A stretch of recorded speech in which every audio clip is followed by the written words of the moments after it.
live stream of the Mulatto History Channel. Here we are on Mulatto Monday, this beautiful Monday evening. So I decided I wanted to hop up here and share something with you guys. I'm going to rearrange or, add in a new title and put in more, elaborate description for this live stream. But I saw a video. I didn't review the whole video, but I saw like a minute of it and realized, okay, let me give my own review live with you guys in the flesh before I watch the whole thing. I'll just watch the whole thing right now with you guys. So I'm going to do a little quick video review. And this is like 15 minutes long, but I saw this. So let me share my screen with you guys so you guys can see what I'm talking about. Okay. Now, the title is Biracial Slam Poetry and the One Drop Rule. This is Mayawa's world. I don't know if you guys are familiar with her. Let me actually, do I have that? Yeah. This woman made a live stream, or not a live stream, excuse me. She made a video basically stating, and the title of the video was that mixed race identity is weaponized against blackness. That's kind of her angle. That's what she pushes. It's her channel. She's got over 60K subscribers. I don't know how long she's been around. She's definitely a pro-black woman. Let me see, LGBT. And her main focus, she talks about colorism, featureism, and texturism. But for whatever reason, she kind of came up on my radar because, like I said, I saw that video, or the video that she did where she's talking about mixed race identities weaponized against blackness. And I'm like, interesting. It's so interesting when you have content creators, specifically a lot of, pro-black content creators. The topic of discussion, when they talk about biracial topics or biracial people or identity, etc., those videos do very well for them. They get a lot of views, a lot of traction. And my whole position is, how is it normal for other people to speak about us and our experiences, but when we speak about our experiences, when we talk about us as a collective, all of a sudden you're going to have a lot of forces trying to dissuade you, to kind of steer you to another angle. They'll try to censor and silence you, right? There's a lot of diversion tactics and basically, individuals who run interference to get you to change your whole platform and premise. Okay. They want you to decenter yourself and invalidate yourself to put other people's interests above you. That's what you see as a biracial person. That's one of the main things that we see is how oftentimes we are positioned as a utility to be kind of a utilitarian population, right? And we see that especially in politics here in the United States of America, when you have a situation like Kamala Harris, okay, where it's like, how could people call that woman black when it's obvious she's not? It's a multiracial woman, has an Indian mother. She's more Indian than anything. Indian meaning East India, or East Indian, South Asian. So and her father is basically a mulatto from Jamaica. Okay, so Kamala Harris is a multiracial woman, but the society, it seems like a lot of people will reference her as being black, just like it's still biracial history month.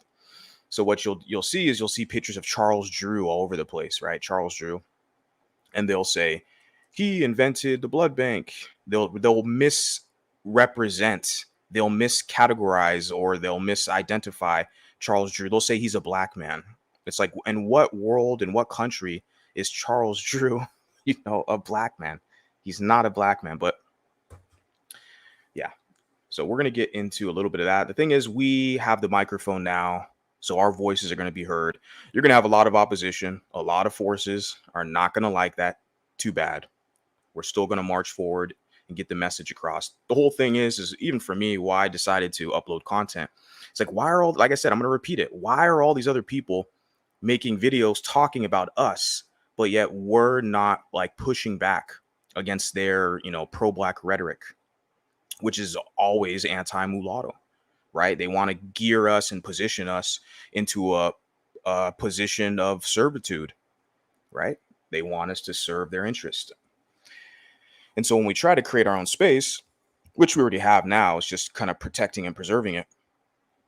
Yeah, what happens is you'll have a bunch of interlopers and people who will try to dissuade you and sabotage your efforts. Okay, I said a lot, gave you my monologue. Let me go into this clip. I don't want to waste any of your guys' time.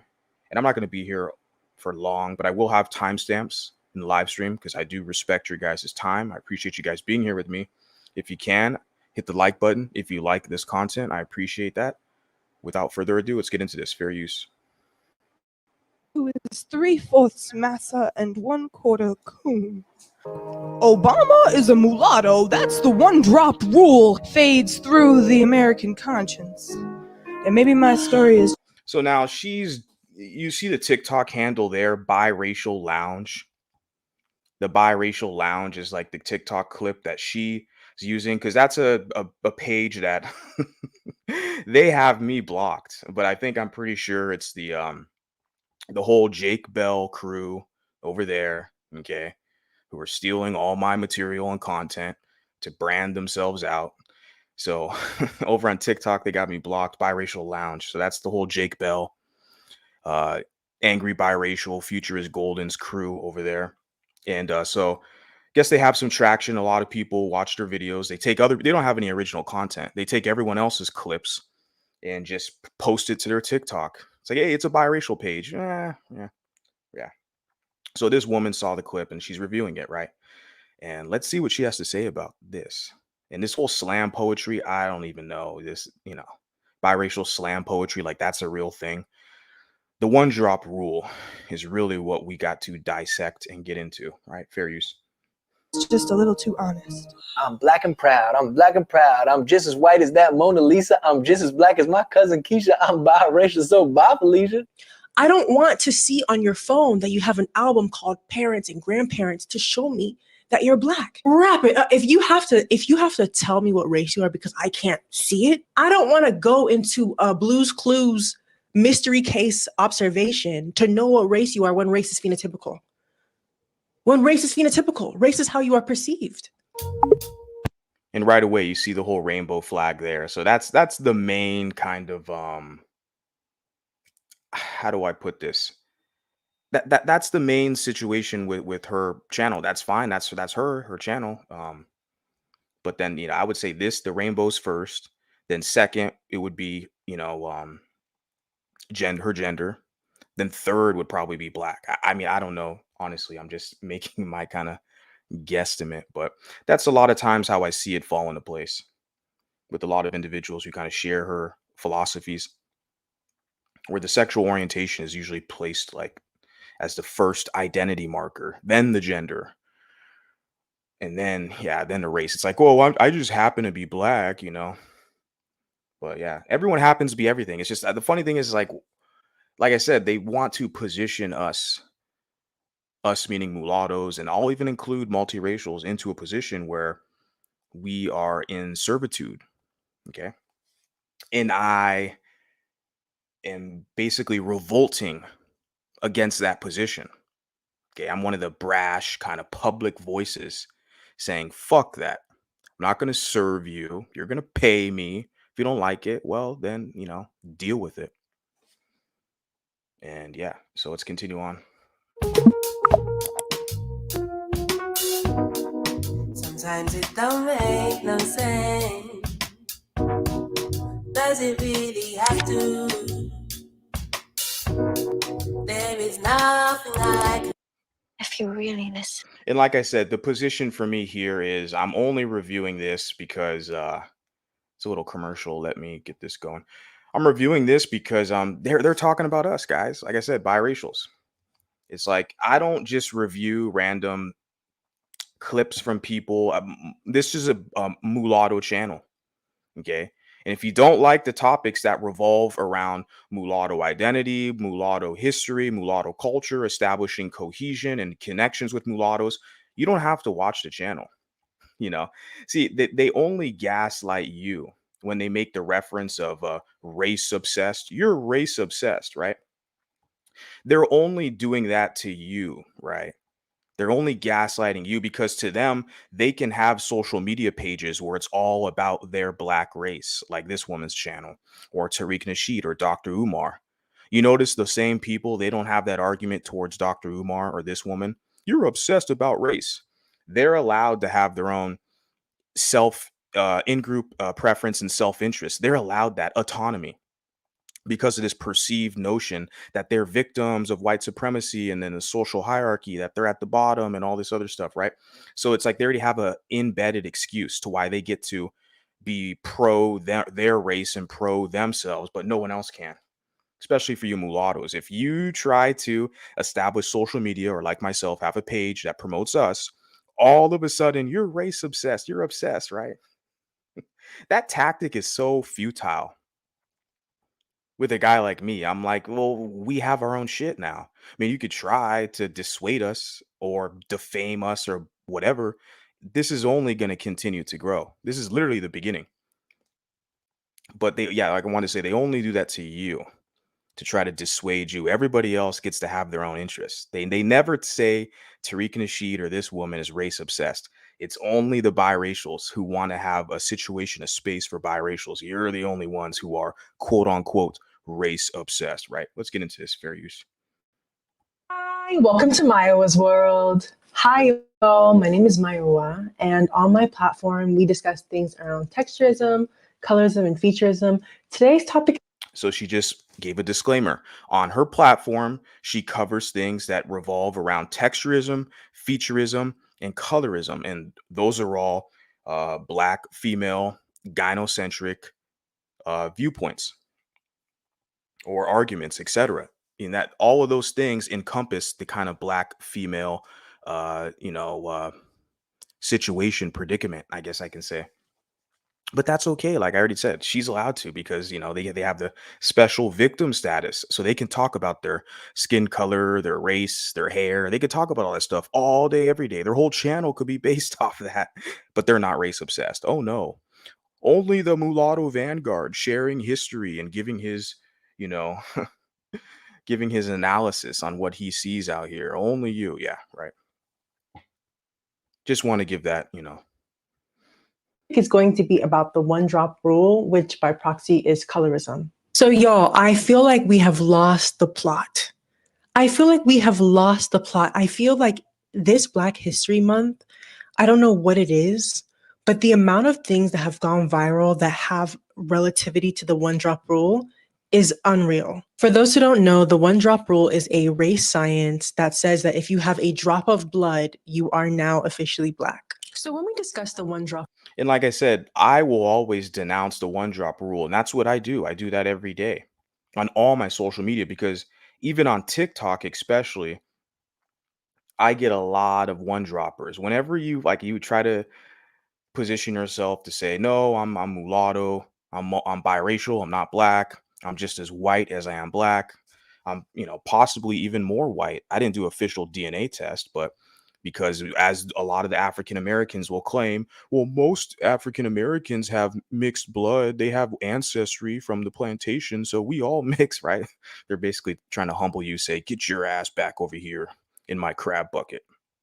So, I mean, just based off their logic that most African Americans are mixed, okay, yeah, I mean, yeah, minimal admixture, that's fine. Um, but yeah, just based off that, if I look at my family tree, I mean, my black family, they're all dark skinned. I mean, I seriously doubt they have any real significant admixture. But even if they did, then there you go. I would be more than 50% European. But regardless of that, the one drop rule, I don't uphold that over here. I challenge it every day or every time I have an opportunity, I should say, because I'm not challenging it every day. I mean, I have other stuff to do. But when I have the opportunity, I see comments, etc. I'll respond to it, then denouncing the one drop rule because we see that the pro blacks mainly weaponize the one drop rule against mulattoes more so than white people. Yes, in this country, the powers that be, we can say a lot of the higher end white political class and medical class established the one drop rule. We know Walter Plecker with the 1924 Racial Integrity Act, this whole situation. So yes, they did formulate policy that was, local, went to the state level, made it became a federal policy all the way to the Census Bureau to remove our classification. In the 1930s census, they removed mulatto, okay? And they deemed that anybody with just a mixture of African in them is just going to be black in America. And that was a little less than 100 years ago.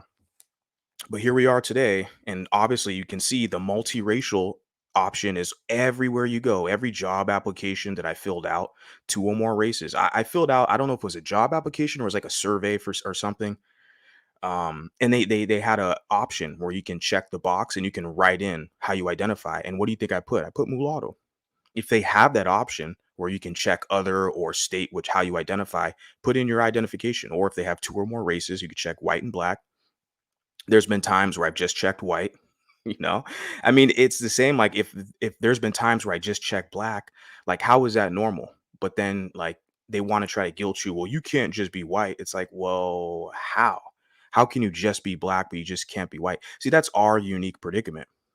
You have a white parent and a black parent. That's our unique situation that we know better than anybody else. But the issue is a lot of times these other people silence you and they decenter you and they invalidate you, so where you don't even get like a voice, you don't even get a say in the matter. You have other people, spewing BS and trying to kind of position you to serve them, and oh, it's a better option, just come over here to the community and we accept you more than the whites. It's like, yeah, okay.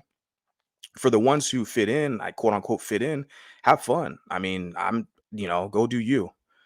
But there's those of us who want our own situation where we can honor ourselves, have cohesion, and celebrate ourselves fully. We don't have to. It's not normal in my being to put down one side to lift up the other, and that type of debacle. It's not normal. So I'm bracing myself fully, European African, right? And hence the mulatto fits perfectly. And so yeah, the one I kind of said a lot, but the whole one drop rule, I don't uphold that crap at all. Most of the people that I see on social media making this type of content who embrace the one drop rule today, 2024, are African Americans. Okay. Not people that are from Africa, like Nigeria or Somalia or Ghana or something like that. Not black people in the Caribbean. I don't really see them pushing it. It's specifically an African American thing that I see in my comment section.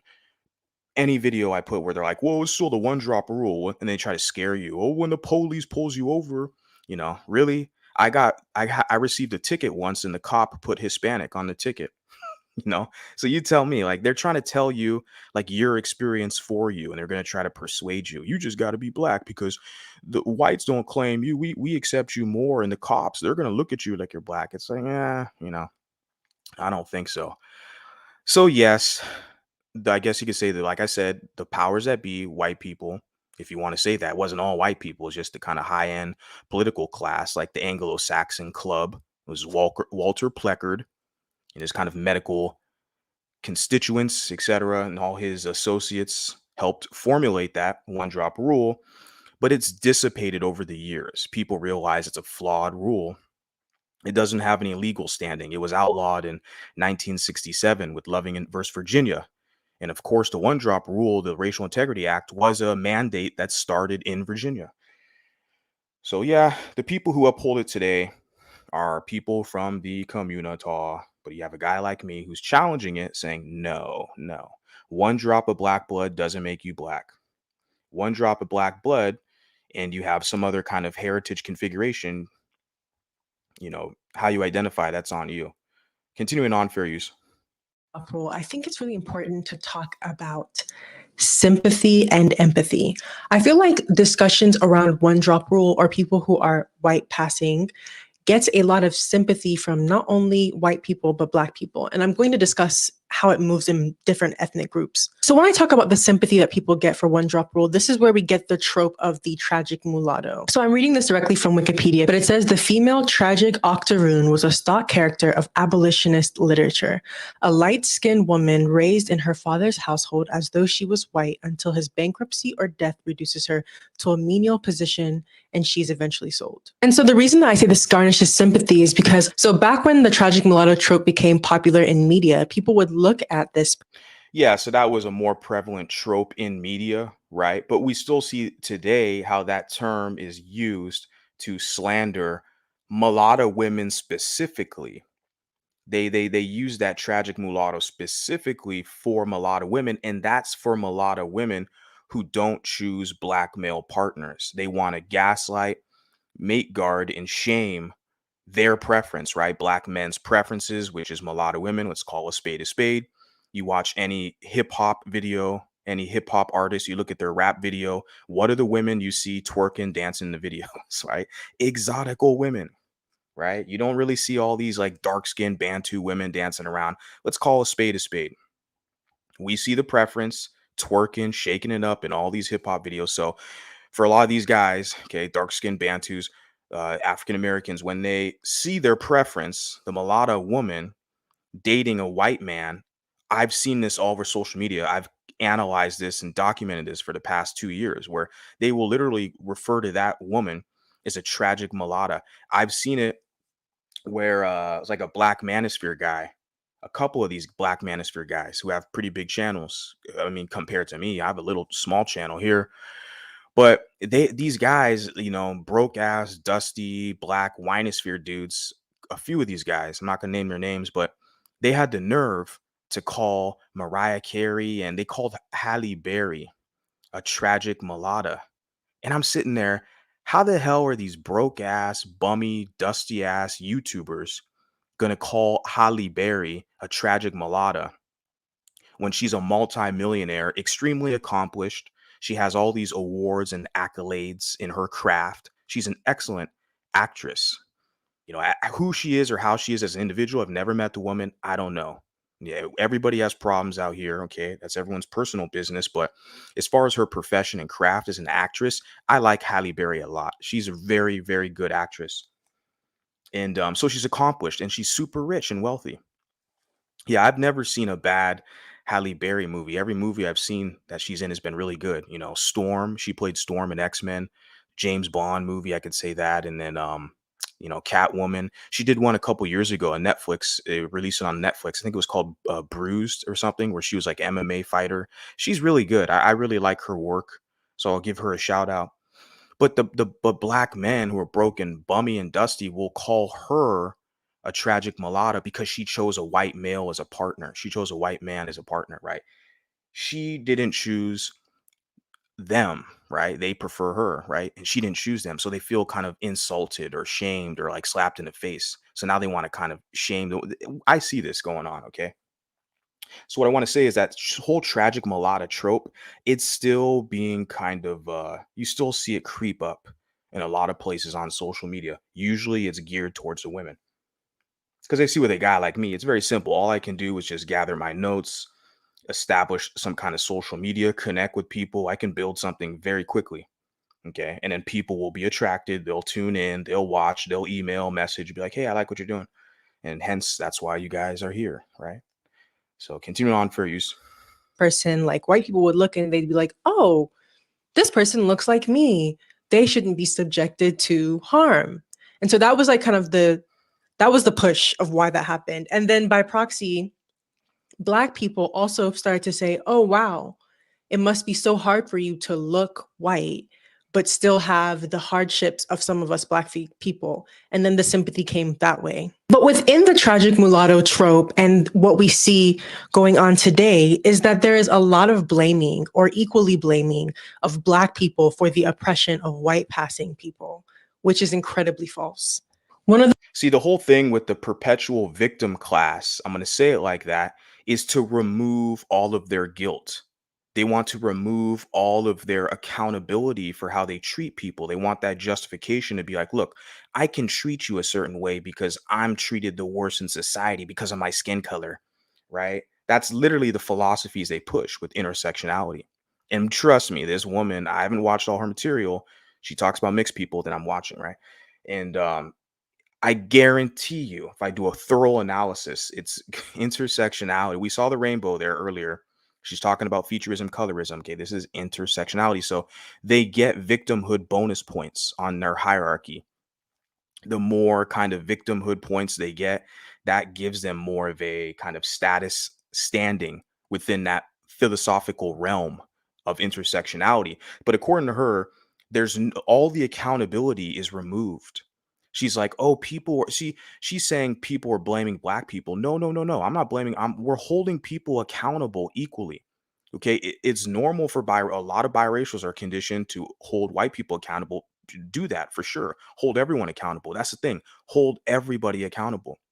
Like they're not immune either. Just because, you have a darker complexion or your hair texture or whatever, like if you treat people like crap and yeah, you're going to be held accountable like everybody else. But a lot of people, especially like her with her platform, they want to remove that accountability. Okay, they're saying, oh, people are blaming black people. No, no, no. People are holding you accountable for how a lot of you guys weaponize the one drop rule against multiracials. Okay. The tropes within this whole tragic mulatto aesthetic is to say that black people were bullying me just as much as white people were, or black people made my life just as hard as white people. Black people do not have any kind of systemic oppression to people who are passing as white or who are. Now, the thing is with this, I'm going to pause. I saw a comment. Shout out to you, Val. I'm going to get to that. And shout out to you as well, Gary. Um, she says that this systematic, she says power. She said systematic oppression. The issue with that is what this whole component about, well, black people can't be racist because they have no power, but they have numbers. Okay. Now, a lot of them are choosing to create more of us, okay, to lessen their numbers. That's on them. Everybody has free will. Trust me, the white population does it and other groups do it as well. That's on them. But there is power in numbers. We're literally living in a social democracy or a kind of representative government constitutional republic where in this whole social democracy framework, the majority rules, the minority loses. So when you have a quote unquote white passing, I'm Puerto Rican passing, by the way, but when you have like a white passing, person, mulatto, etc., that's in black spaces adjacent to them, well, yeah, then the people who look like this woman on the screen or black or dark brown, etc., the phenotype, they're going to be the majority in all those spaces. So they can exhibit and wield a level of power over you just by mere numbers. Social influence, that's literally power, guys. I mean, do we have to define this or something? They're trying to act like they don't have that type of influence. That's why they're scared of you, and they're bothered by you creating your own situation, where in your group, in your spaces, you're the majority. You make up the rules, essentially, right? That's why they're against that, because they want you to go back. I'm not saying all, but there's a lot of them. They want to weaponize a one drop rule. They want you to go back to their group where they can exhibit that power, being the majority in their situation. Does that make sense, guys? I know it's kind of long-winded, but definitely more on that later. Continuing on, fair use. White. We cannot oppress white people. So we cannot oppress you.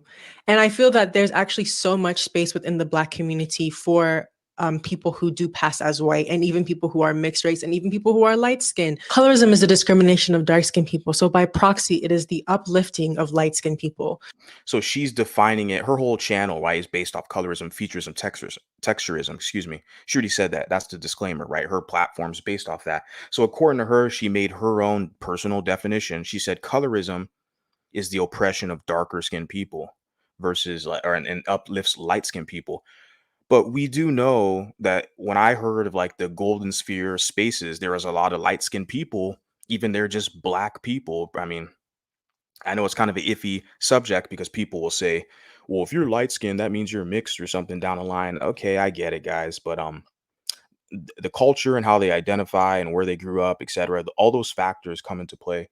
And so a lot of those people that I saw in the kind of mixed spaces per se, adjacent, they were basically talking about their childhood experiences, like of being discriminated against because they're lighter skinned, but they're just black or black identified, right?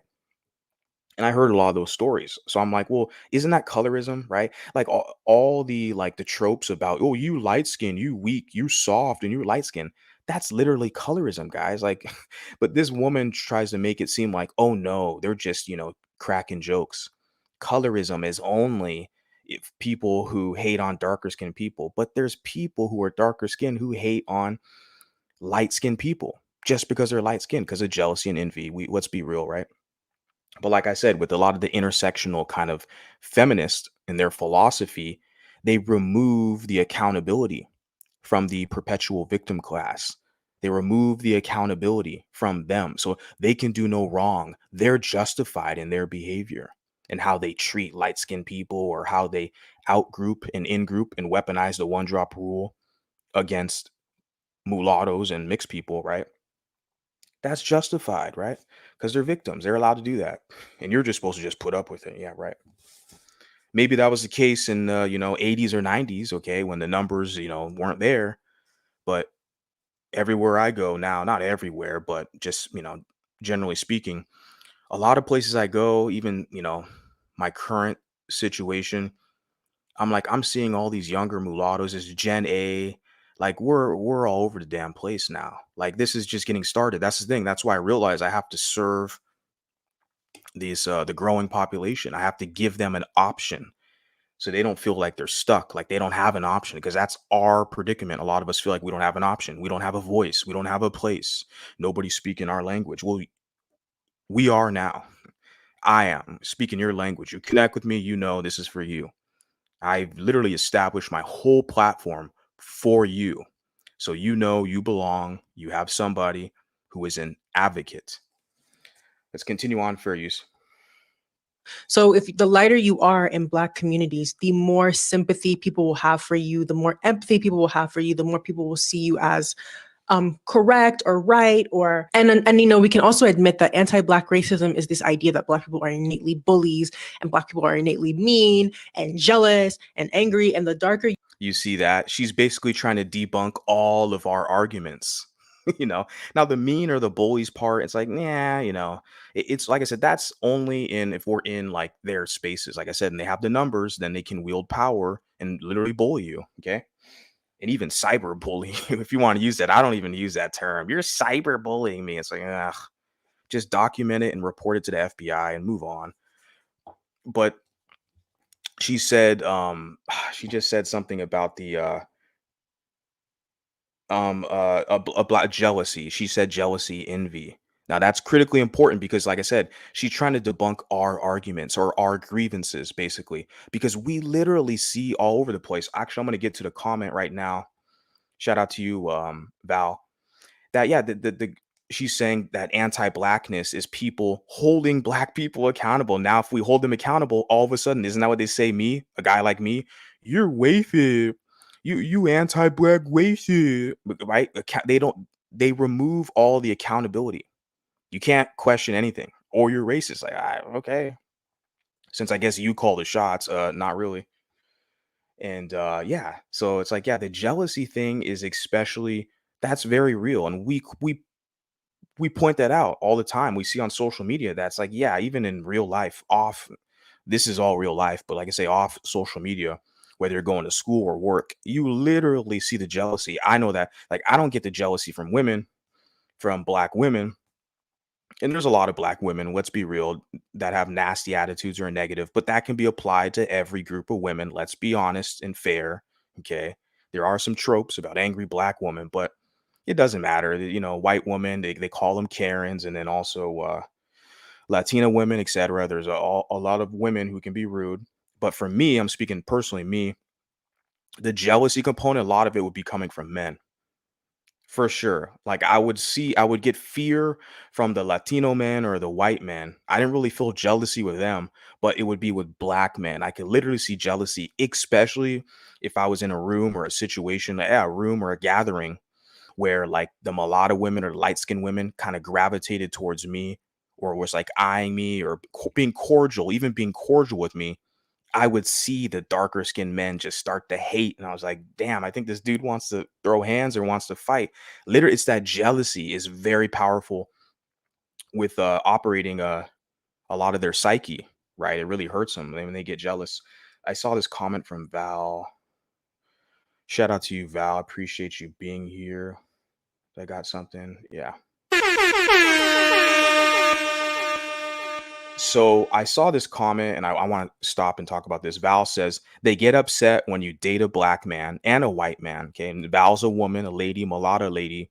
So she has a very a valid perspective that I'd love to hear. And she puts when it's a black man, they think quote unquote taking our men. Right. Yeah. They that's why they label biracial women as the preference, right? Black men's preferences. So they get jealous when you're with a black man. And he said, and a white man, oh, we can't get white man as easily. All ties to how all ties back to how ugly they feel. Yeah. And you've witnessed this as well. Like their psyche, how they feel inside. Like I said, guys, I'm not an absolutist. I'm not saying all, but just those of us who are biracial or mulatto, like these are literally our experiences in real life, like off the internet. We're just not making up crap on the internet. We're here to share our stories with each other, to network and develop cohesion. And we come to the conclusion we have a lot of uh interesting, experiences. We have a lot in common. A lot of us, men and women. Okay, I'm a millennial. I think Val, yeah, she's a millennial as well.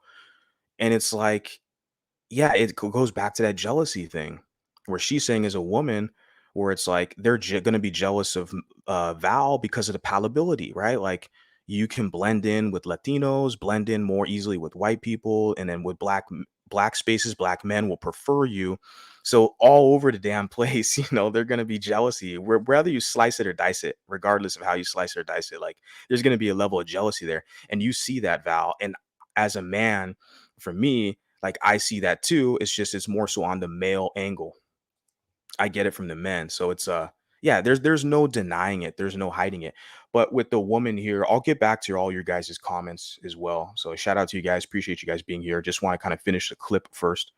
And yeah, because we still got like 10 minutes to go with the clip. But like the lady said here, oh, if she's if we question black people or if we hold them accountable, right? If we point out the fact that a lot of them are jealous, to her, she's trying to put you on a defensive and say, oh, it's rooted in anti-blackness.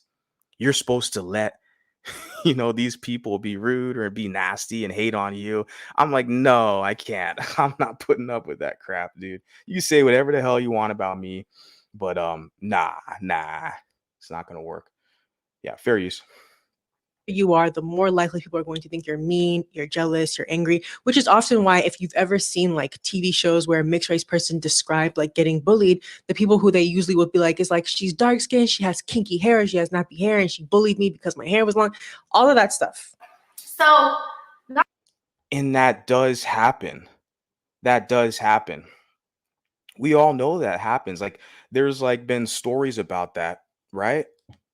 Recently, even not maybe recently, but a few years back, where it was and I think Miranda's World, shout out to her, shout out to the UK, she did like a video or review based on that. And it was a situation I believe that happened here in America where it was a mixed race girl who was bullied by black girls in school. And everybody came to the conclusion, even black people were like, oh, yeah, these girls just bullied her because she was mixed race. Like it happens. I think Val has stories of that. I shared it on a couple live streams ago. Val, who shared that, some of her personal, and I appreciate Val for being transparent, going into some personal kind of details of what happened. And this is part of the healing process when we can express our feelings, share our stories. Okay. And come to an understanding, and it's part of healing, therapeutic, that we realize, and people will kind of shame you and say, oh, trauma bonding, echo chamber, those are their key buzz terms they use, right, to dissuade you from having your own kind of self-interest, right, to kind of decenter yourself. Right, that's what they'll say. You're just a trauma bonding, race obsessed echo chamber. It's like, look, if you don't like this channel, there's literally millions of channels plural on social media. Why don't you go over there? Like the people are, there's people obsessed with me, literally. That's the sad part. They're obsessed with me, and I'm like, you know, have fun. So yeah, this is the interesting thing is that it does happen with men and women. I think probably we could say maybe more so with the women, that there's a lot of bullying that goes on. And Val, who's here in the chat, can attest to that. And she's not the only one. There's several. There's all over the country and even the world. Even in the UK, we can get samples, stories from them, and it's the same thing. Yeah, a lot of these people are bullies, but when we bully them back, we're called racist and white supremacists, right? Isn't that funny? And but yeah, but then they want to remove the accountability. They want to be able to bully you without being called out, but it's not really going to happen anymore because there's too many of us now, and a lot of us are literally developing courage, which is beautiful to see. Fair use. Not to be funny, but it seemed like always little black nappy headed. I'm sorry, y'all, but it seemed like always little nappy headed girls would bully me. Like they'd be jealous or something. Like because society is going to want to uplift people who have looser hair anyway. Society is going to want to uplift people who have lighter skin anyway. And I'm not saying that you getting bullied for having looser hair texture didn't hurt your feelings, but we should be able to see in the grand scheme of things, if you have looser hair, you will be fine. Society will still uplift you. And that's the difference between an individual person feeling hurt versus a systemic oppression. So like now we're going to get into the reviewing element where we're going An individual hurt versus a systematic oppression. That's that whole victimhood points, or other people will colloquially call it the oppression Olympics, where it's like, I'm darker skinned than you, my hair is kinkier than you, the society is going to prefer you over me, I'm more of a victim than you, so I'm justified, in my mistreatment, in my critiques. It's like, okay, look, you can critique me, that's fine, but I'm going to critique you as well. This is America, okay? This isn't, some other place. So that's the whole thing. It's like, if I go ahead and critique, that's fine. You want to talk about biracials, but okay, well, biracials are going to talk about you as well. Okay. And yeah, and I feel like a lot of them, they're very kind of arrogant about it, talking about biracials, because they're still always going to go back to their default setting of weaponizing the one drop rule to hoodwink you, to keep you in their group, because they need you as a political pawn, a tool, because they want to use you for white acceptance. They want to step on you. They want to use you as a bridge to get closer to their white massa.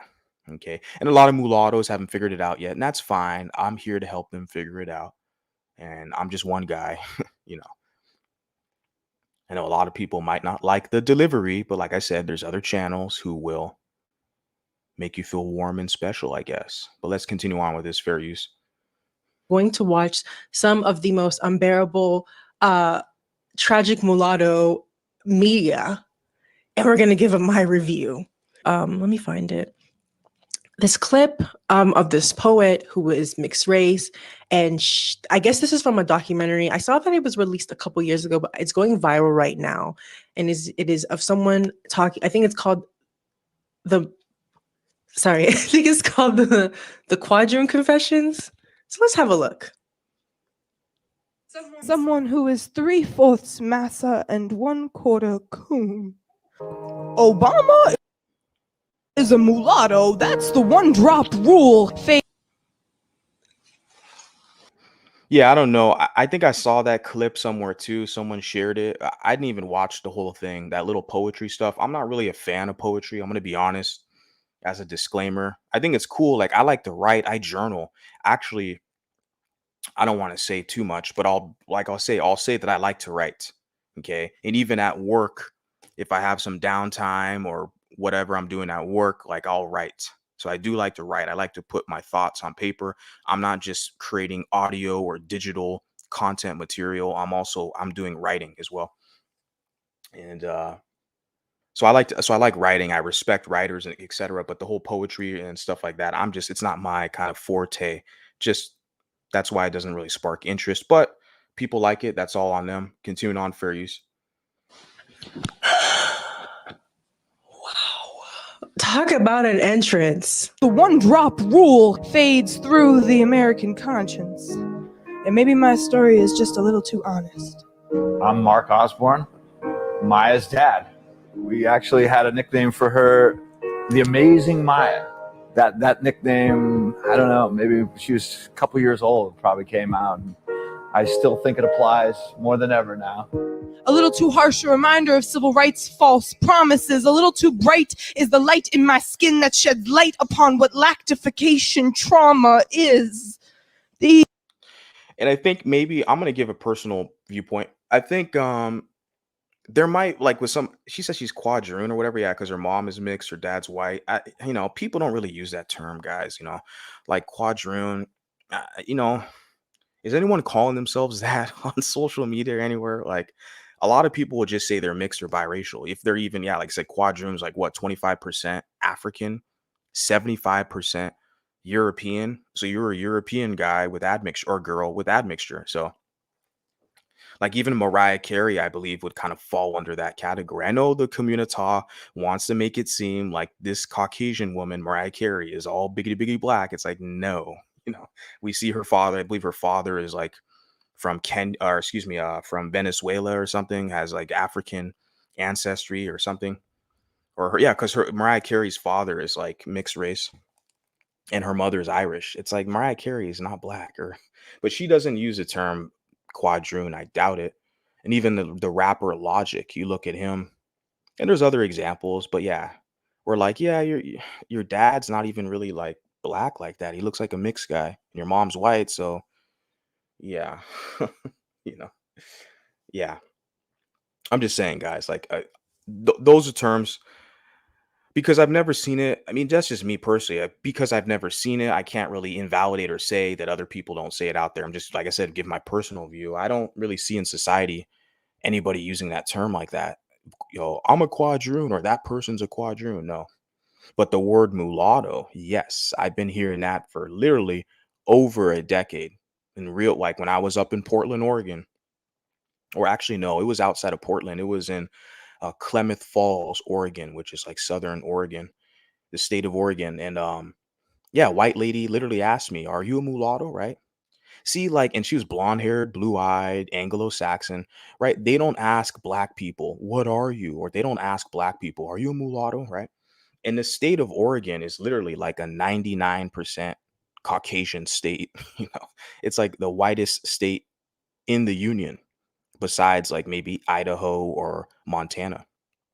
And so, yeah, this lady literally could identify me when I was up there. She knew I wasn't black. She's like, "Oh, you're mulatto, right?" So I was there in Oregon, then Southern California. I went on a hike in LA with some Filipina ladies. And and I remember when we had lunch after the hike, we just a discussion came up, and I told one of the ladies, like, "Oh, I'm mixed, I'm biracial, black and white," and she used the term, "Oh, you're mulatto," and I was kind of surprised. I was like, "Oh, yes, yes, I am," and I was like, "Well," I was like, I'm surprised you know that word," and she said because her mom told her that word. And remember, in the Philippines was a Spanish colony at one point, so of course their linguistic system is implemented in their nation, in their country.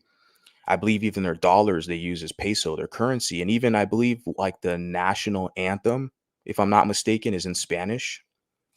Correct me if I'm wrong, guys, but I've heard that before from a Filipina woman. I've had a lot of Filipino friends over the years in Southern California. But yeah, this one lady that I had lunch with, she literally used that term mulatto to identify me. So it's like this has kind of been normal with me way before I decided to upload content on social media. Like that term has been referenced for me, and it was never a negative thing. People weren't slurring me. It was an identification marker. They're like, "Oh yeah, you're not black.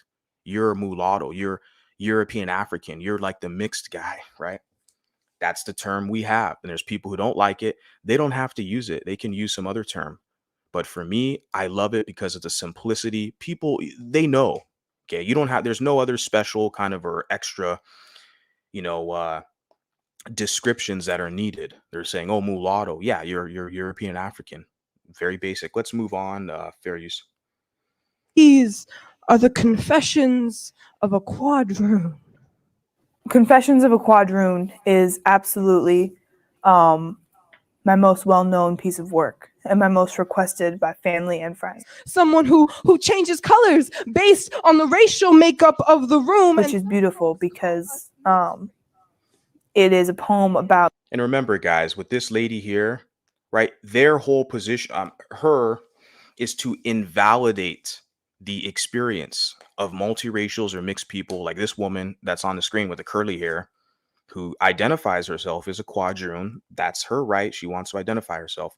Look, if you have guys that will identify themselves as girls or vice versa, girls who want to identify themselves as guys, but I'm going to talk about this as well. I found an article today in Chicago Police Department article that there's a court case going on about this, where in this society of the United States of America, people are okay with men and women changing their sex to identify as the opposite gender. But when it comes to this racial identity thing, man, people get all uppity.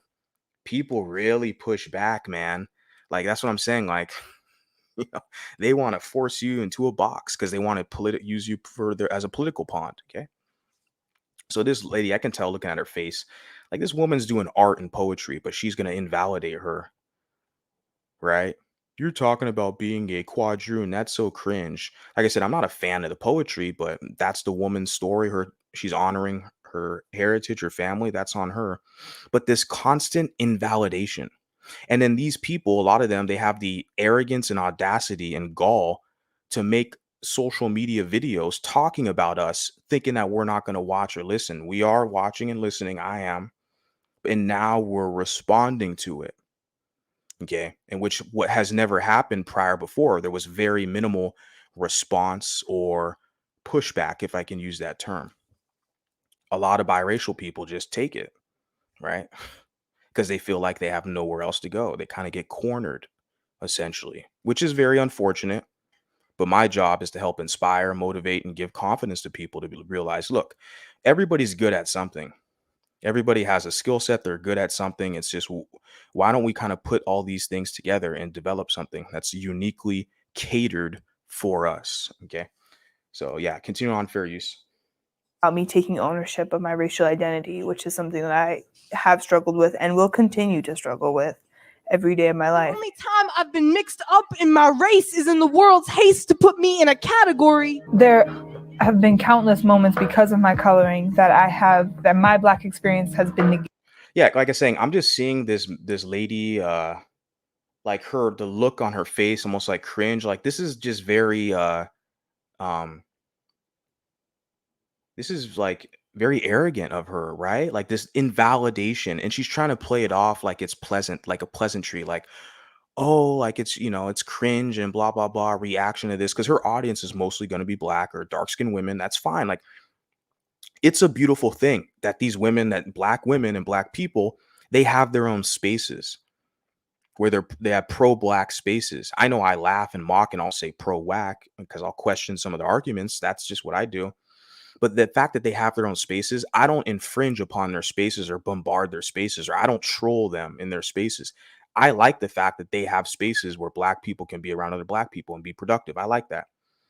But the issue I have is when they get in their spaces and then they want to talk about biracials, they want to spread conspiracies about us, and then they want to invalidate us and kind of use us for their content to laugh at us, mock us, and cringe. Like, I'm not even going to go into the comments in this video. I'm just going to do this review.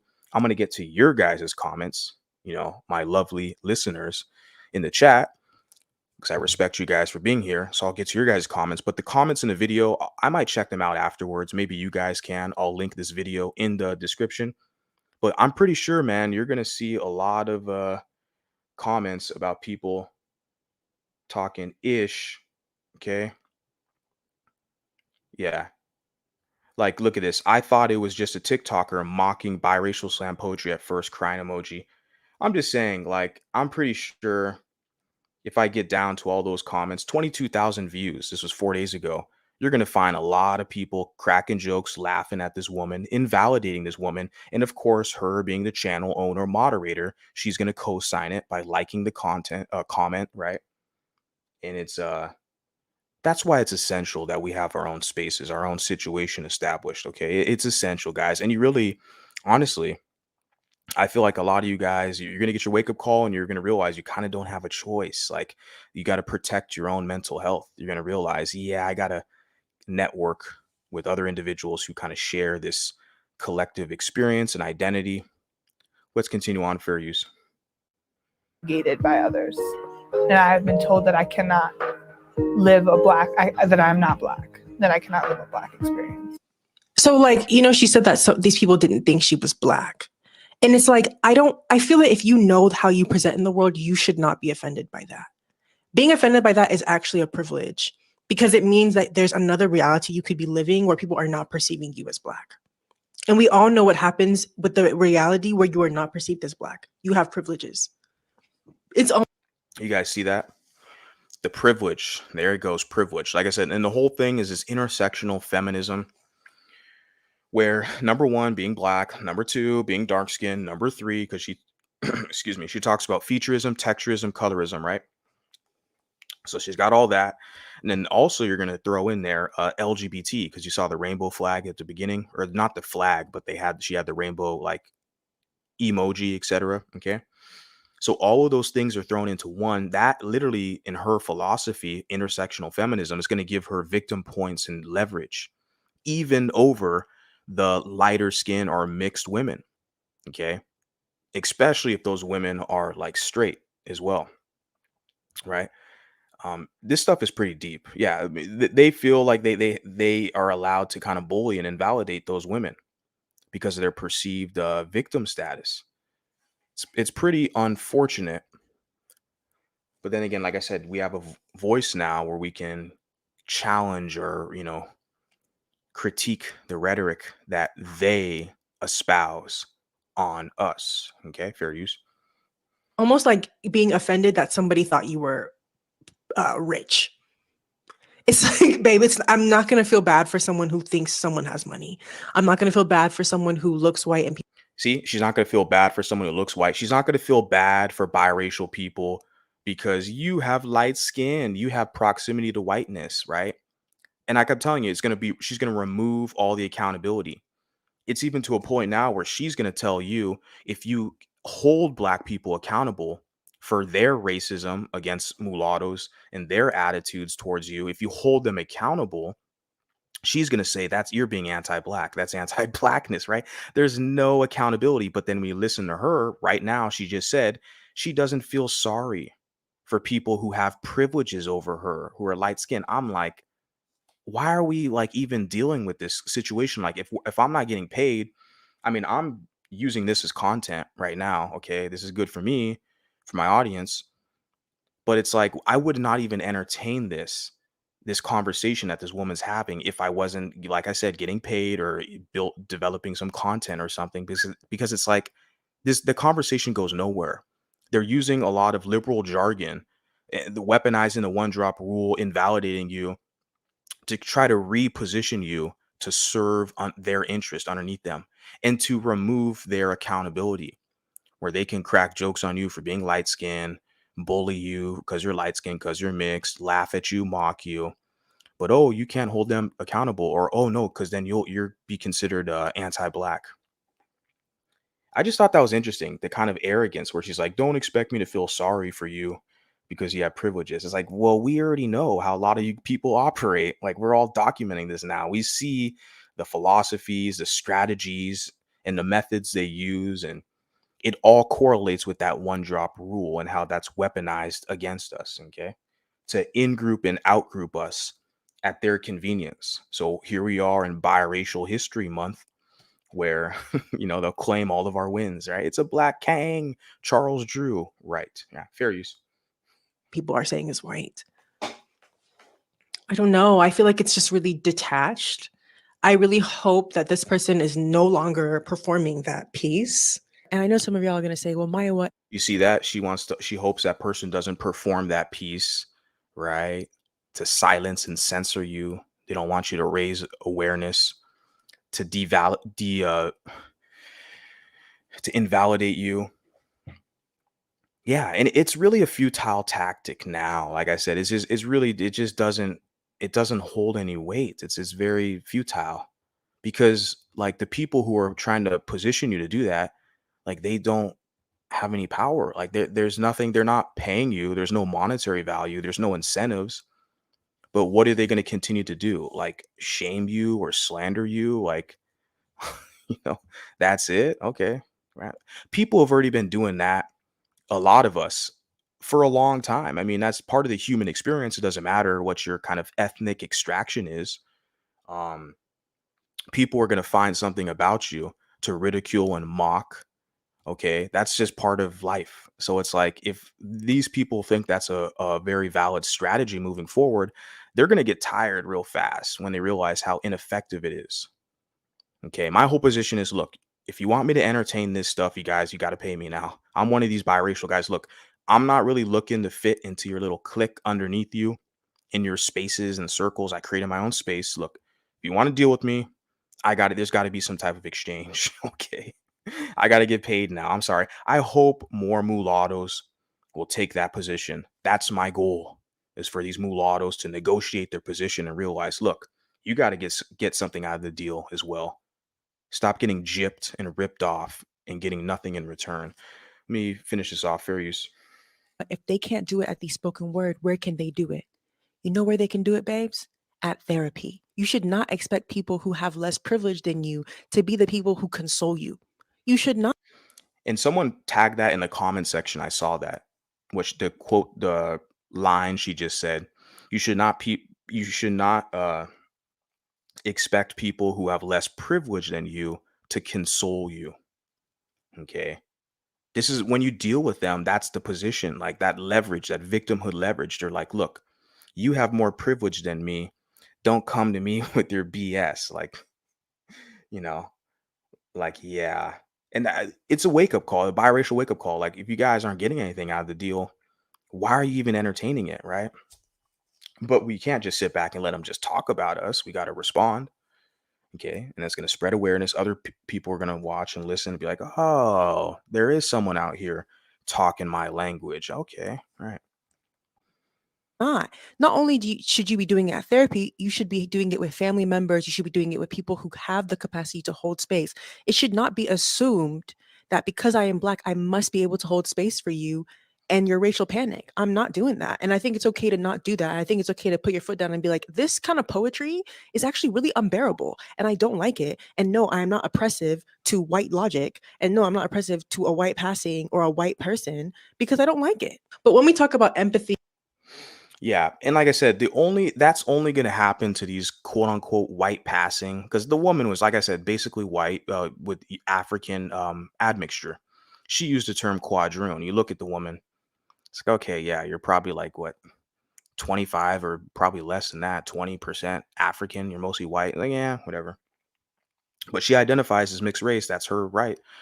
And but yeah, only people like that who want to fit into black circles are gonna have to deal with that.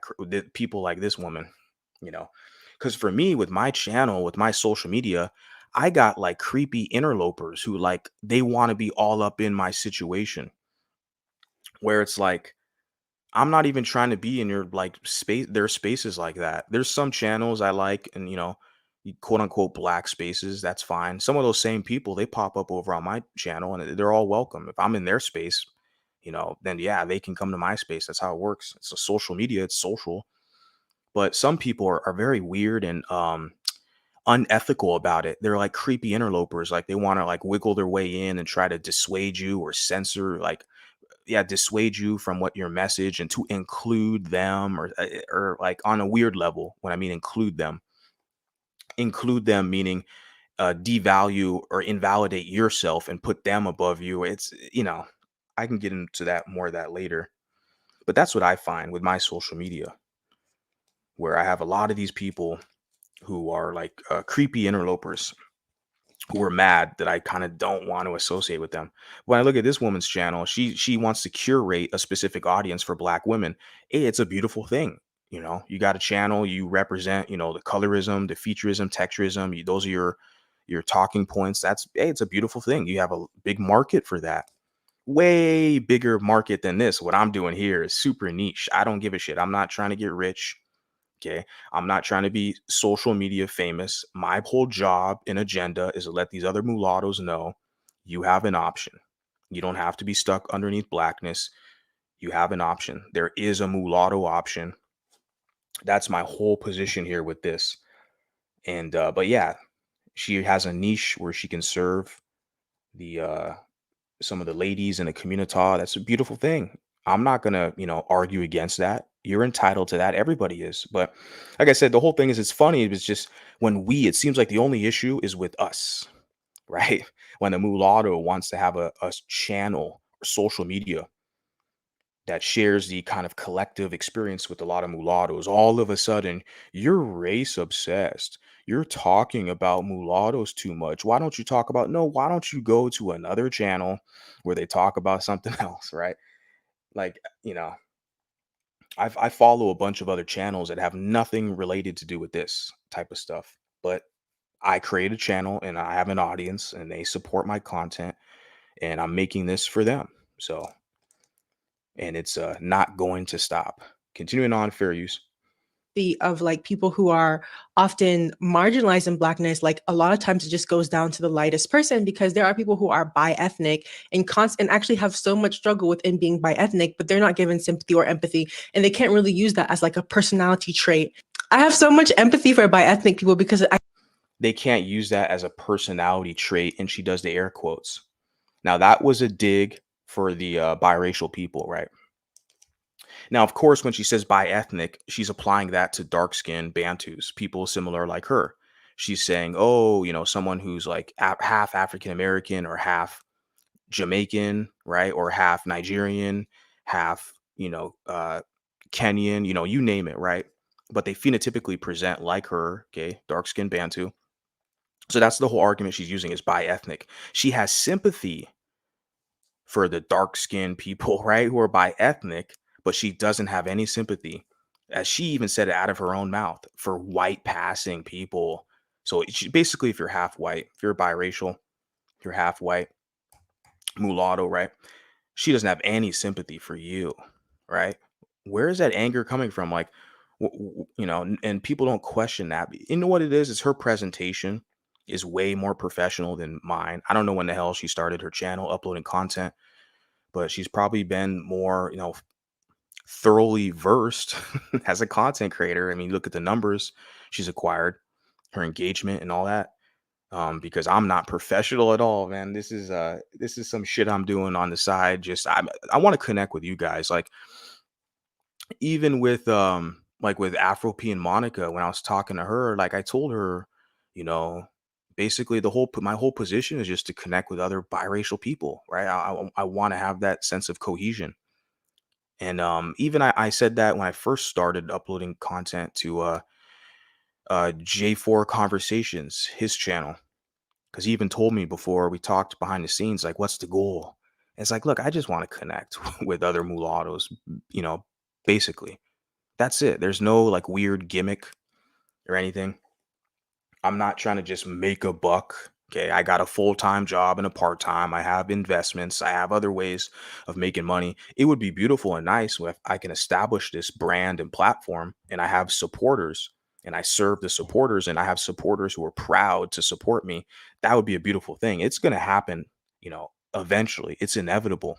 That's just based off me and my presentation. It goes back to presentation because I'm looking at this lady here where she's very kind of polite and nonchalant and her choice of words. But underneath all of that, I'm sitting there like she's very heavy on invalidating biracials, or what she says, white passing, basically for half white. It's like, but she's sympathetic towards the bi-ethnic. She just made it up. New word, right? Basically, like I said, a dark-skinned person who has two different cultures. If they're Jamaican and African American, so she's cool with them because they're all dark-skinned, right? But if you're half white, oh no. Yeah, fair use. I feel like growing up in two different cultures of blackness is not easy. And I feel like, I would love to see. Okay, pause. I just saw a comment. Shout out to you. I got to talk about this real quick. I'm gonna get to all your guys' comments, but the clip is we're over halfway done. We got like 5 minutes of the clip left. I'll get to all your guys' comments. Shout out to you. Yeah, I saw this comment real quick. Saw it kind of from the corner of my eye. Was like, okay, look at this. Shout out to you. You put here, she went to a quote unquote biracial platform to pick on a quadroon woman and tell her to be silent because quadroon quote unquote art isn't therapy. Thank you for that. I got a bell. I got a sound effect for you. Horn. I saw that and I had to stop, pause, and I had to basically give you a shout out for this because you're spot on. Yeah, because she took that clip from the biracial lounge, which that shit that channel has me blocked. Just FYI on social media. I'm pretty sure that's Snake Bell and his gang of thugs over there. And so they got me blocked, but that's they have a biracial channel and they just upload everyone else's stuff on their channel. And this woman saw that clip that was getting some traction on social media. And like the person puts here, she went to that platform, saw that clip. She took that clip and now she's going to share it on her channel to shame and validate a mixed woman. And she's going to say, oh, I don't like this art. And she's like, oh, that woman needs to stop making poetry like that. Right. And saying, yeah, it's like, come on, guys. We can see, like I said, even though her presentation is very polished, clearly she's a more professional YouTuber than me. I don't claim to be, guys. I've never claimed to be the nicest guy, the smartest guy, the most I never claim any of this stuff. I'm just a dude with the internet connection and a microphone and some balls to get up here and call a spade a spade. And but yeah, so her presentation is nice. That's fine. Her choice of words, very professional. But I'm sitting there like, you're not fooling me. Like, we know it's very common with a lot of you people where you use this victimhood leverage to kind of punk, bully, and gaslight mixed people, multiracials, right? Mulatto specifically, because there's a lot of anti-whiteness within their black groups. Okay. Especially because that whole woman, I wanted to point out as well, she said something about personality trait, and she did the air quotes because they gaslight biracials and say, oh, you mixed people make being mixed your whole personality. It's like, isn't that what these people, you see the projection? Isn't that what these people do? They have their whole channel based off their hair texture, their, their facial features and their skin color. Literally, they have a whole channel based off colorism, featurism, and texturism. Isn't that making your whole personality being black? But that's okay because you're a special victim. It's only you biracials when you start talking about being a biracial. Like, I see that a lot. Like, they say that, oh, you guys make being mixed your whole personality. No, not really. Not with me. There's just a market. There's a void, a space that needs to be filled. And there's people who want to listen, who agree with the message. That's why I'm doing it. It's all the motivation I need. Serving a purpose that is a noble cause. And so, yeah, I just love the gaslighting, right? The projection, I mean to say, where you make being mixed your whole personality. It's like, well, isn't that what you people do? So, like, hypocrisy much? Yeah. But yeah, shout out to you for that comment you put right here, man, because this one's really good. I'll get back to your guys' comments. Let me finish this off. Fairies. Movie that has someone who is half Jamaican, half Nigerian, half. Pause. I'll continue on. Didn't I just say that? Didn't I see this, guys? This is the first time I'm watching this clip. I saw this. I want to talk about this with you guys tonight, live, impromptu. You get my real, live reaction. But I saw like 1 minute of it like a couple of days ago because she released this video 4 days ago. I saw like 1 minute of it and I was like, okay, I'm going to talk about this. They got the one drop rule in the title. Let me see it out, talk about it live. Didn't I tell you guys that when she talks about multi-ethnic, they're talking about dark-skinned Bantus who share a culture like, say, Jamaican, which is like West African, right? Or Nigerian, Jamaican Nigerian, but they phenotypically present the same as her. So she sides with them. Of course she does, right? They all do. Okay. Kwame Brown and Chrissy, the BWE, they're all on the same team. Okay. And Dr. Umar and Cynthia G, they're all on the same team. And so, yeah, she sympathizes with them, the multi-ethnic people, because they're still a part of her tribe, right? Because their symbol of unity is going to be the color, the skin color, right? But when other people do it, then they want to cry racism, right? But yeah, but she has no sympathy for biracial people or that quadroon lady. She has no sympathy for her. She's going to mock her and tell her, please don't make another video like that. When people tell me to please don't make videos or don't do this, I'm like, okay, I got a few more. I got a bunch of more videos I'm going to have to upload. That's all the motivation I need. Yeah. And I go back to this comment. She went to a biracial platform to pick on a quadroon woman and tell her to be silent because quadroon art isn't therapy. Yeah, she's not fooling anybody here.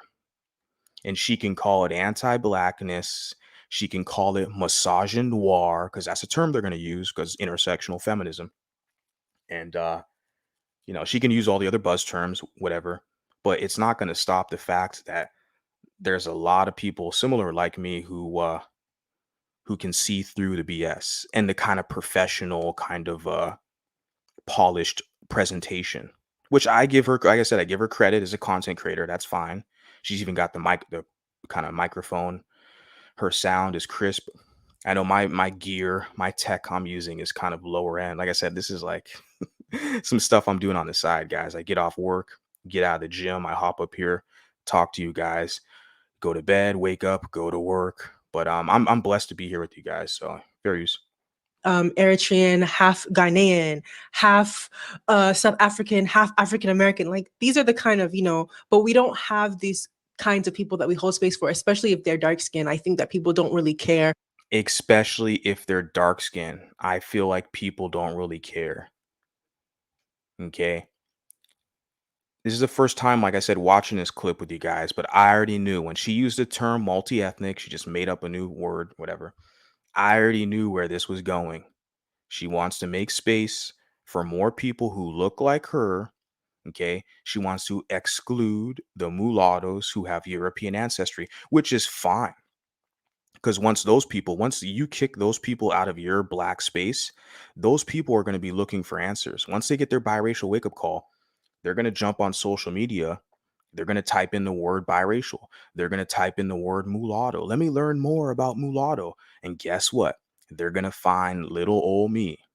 And then I'm going to get a new subscriber, a new supporter. I see them every day. So it's only helping me out. The issue that I see here that I'm going to continuously call out is how it goes back to that one drop rule. Once they see these mulattoes grouping up and gathering and developing a community, developing cohesion, all of a sudden they're going to try to attack your space and weaponize the one drop rule against you. You're anti-black. You're a racist.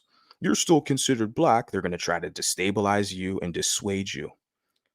We all see the tactic. It's, it's not a surprise at this point. Yeah, fair use.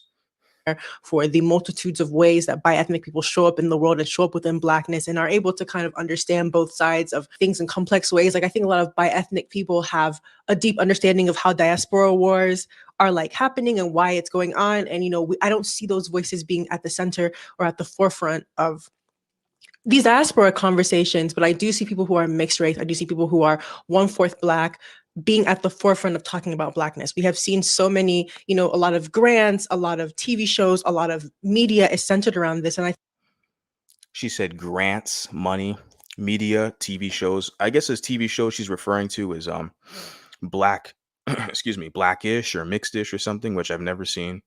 Heard about it. And then they had like Colin Kaepernick had like a Netflix special, I think, called Black and White. I watched like a couple episodes and I got bored and turned it off. That he narrated that show. He did a couple shows, Colin Kaepernick. So yeah, they do have, and I think they have some other shows like that where it's like centered around kind of biraciality. I'm not too keen on those shows, guys. I apologize because I'm getting more. I like more of the history.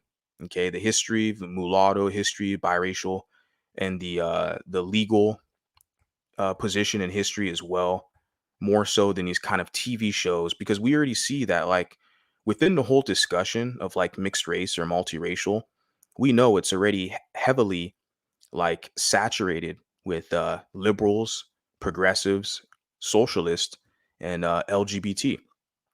So I'm pretty sure when you look at those kind of specialized network programs, like who do you think is going to be a lot of the writers for those shows? Who's going to write the scripts and what kind of agendas are they going to push which is usually going to be kind of they're going to try to persuade mixed people to go back to the black community to serve black people. Use your light skin privilege and your proximity to whiteness, right, to be a fucking subordinate under blackness. And that's typically what happens with these liberals, because they're social justice warriors, virtue signalers. So they want to use everything they can that they have as a mulatto. They don't even like the word mulatto. That's your number one hint right there, what kind of person you're kind of dealing with. Just basically to serve other groups. Like, that's not practicing sovereignty or autonomy. Okay. Yeah. Fair use. I think it's because we are taught to have sympathy and empathy towards whiteness. Mixed race people are a growing minority. So I don't understand why like that closure and that understanding doesn't come from other mixed race people. I remember when I was in college, I had a friend and she's mixed race, and every person that she always dated was also mixed race. And I remember at the time I was like, And that's a beautiful thing. I like that. And it's funny, like, because you'll have people who will say that it rarely ever happens, right? You have some some incel, the golden princess, who makes a lot of videos talking about mixed race women don't like mixed race men. He's just some weird defeated incel. And but this woman right here is literally telling you she had a friend in college who's mixed race who only dated mixed race men. And yeah, that's especially in California, that's pretty common. A lot of us, we date other mixed people, or we date Hispanic or Latino people who not most, but a large portion of Latinos are mestizo. They're mixed with indigenous and European. So yeah, we do date each other. Maybe it's not as promoted in media. That's the thing. That's the key that we don't often see. I mean, I got a comment from the video I uploaded earlier today. Shout out to Celtic Mulatto. He put a comment that I saw that I'm gonna re-examine, where he was basically saying that, yeah, we see in media how they always you see the mulatto woman with the black man, right, and vice versa, or a black woman with a mulatto man. We see that in media, or a mulatto woman with a white man, or a mulatto man with a white woman, right? Like, to see mulatto couples in advertisement or media is not as common. We don't see that being promoted.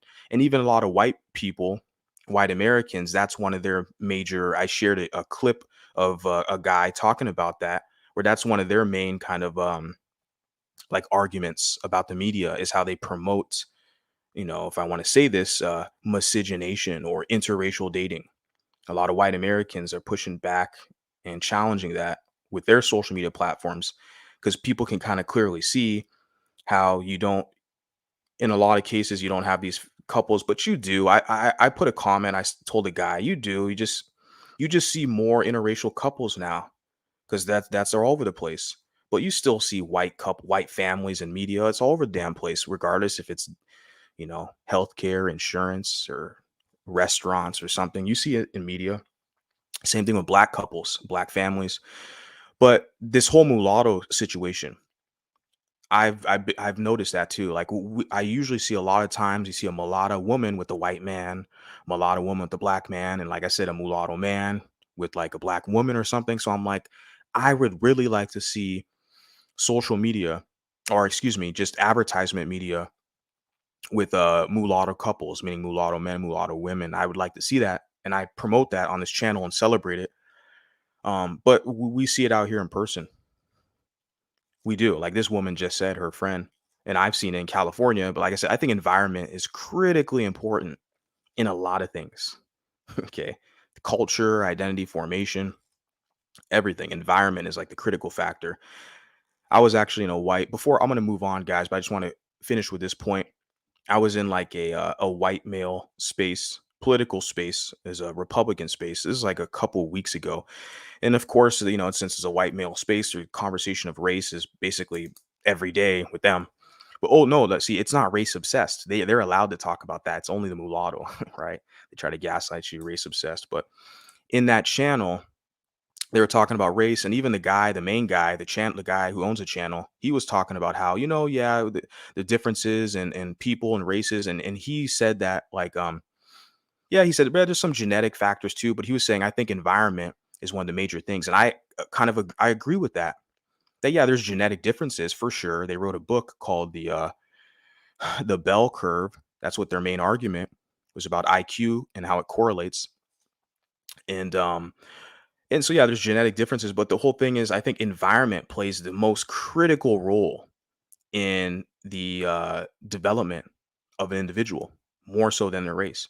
But there was one guy in the chat, he's a white man, he's all Americans as well, and he basically like replied to my comment and says, "Yeah, environment plays a factor, but race or genetics, I think, is the main factor." Which I didn't even respond, but I don't agree with. I already stated my case that in all things, I believe it's honestly it's just your environment where you're brought up at. That's my argument. Okay, I'm gonna continue on and move on. Fair use.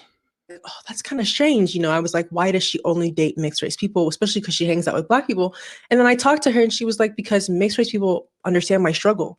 And I said, actually, that makes sense. Like, there's something that I don't want to give that to someone. I don't want to have to understand that. And I think that a lot of people have children and they are mixed race and they don't think about how these things can affect them, and how like them trying to be one race or another race is also going to create a lot of racial panic, and how just teaching people that it's okay to be mixed. It's not a slur. It's okay to say you're this and that. Like, that's fine. I think we all know who's like at the forefront of this biracial panic, or it's not even biracial. Yeah. So that the whole biracial panic, that's a term she, I guess, developed. I don't know. I can do a little Google search and and look it up, but racial panic. It's a nice way of saying identity crisis, because I think they realize that we've caught on to their lingo and the key terms they use to slur us, right? Like internal issues, internal struggle. That's one that the racist will use against biracials. They'll also say identity crisis, right? That's what the racist will tell you. So I think they know that, right? Like I said, this woman's professional, polished presentation. So now she's saying racial panic. It's more innocuous, I guess. But to me, it just sounds like the same shit. Identity crisis, right? Yeah. If a lot of people like her stopped gaslighting these biracials, right, there wouldn't be, really any issues. Honestly, I wouldn't even have a channel. What the hell would I talk about? These people give me content, man. Fair use. 1/4 panic is going to be Logic, right? So let's watch some of the things that Logic has made. And like, to be honest, I'm not sure. I'm going to double check, but I feel like Logic has said the N-word in his music. And Logic is a white person. Logic, and the fact that, Yeah, I mean, I agree. Like I said, Logic uses the term that he's biracial, whatever. There's another guy. He's an MMA fighter. His name is Anthony Smith. He identifies himself as biracial, but it's like, you're probably a quadroon. But like I said, people don't use that term quadroon. It's even people who are of that configuration. I just don't ever see them publicly proclaim and say. I guess it's more fitting to just say, well, I'm biracial. When I'm looking at one of your parents, like, well, your parents are mixed and your other parent is just 100% white. So, yeah. Is that biracial? I don't know. Your parents are two different races. Yeah, technically you can kind of wiggle your way in there. That's the issue with the kind of fluidity, right? With some of the language. That's why when I say mulatto, that's like ultra specific. There's no fuckery. You're not going to have a dude looking like Shaquille O'Neal run up in here and be like, hey, I'm a mulatto too, because that's what they want to do. Trust me. And they want to do that. Or they'll use terms like golden. I'm golden. I'm golden. So I'm just as mixed as you. So where the mixed women at? That's all it is, guys. Okay. Fair use.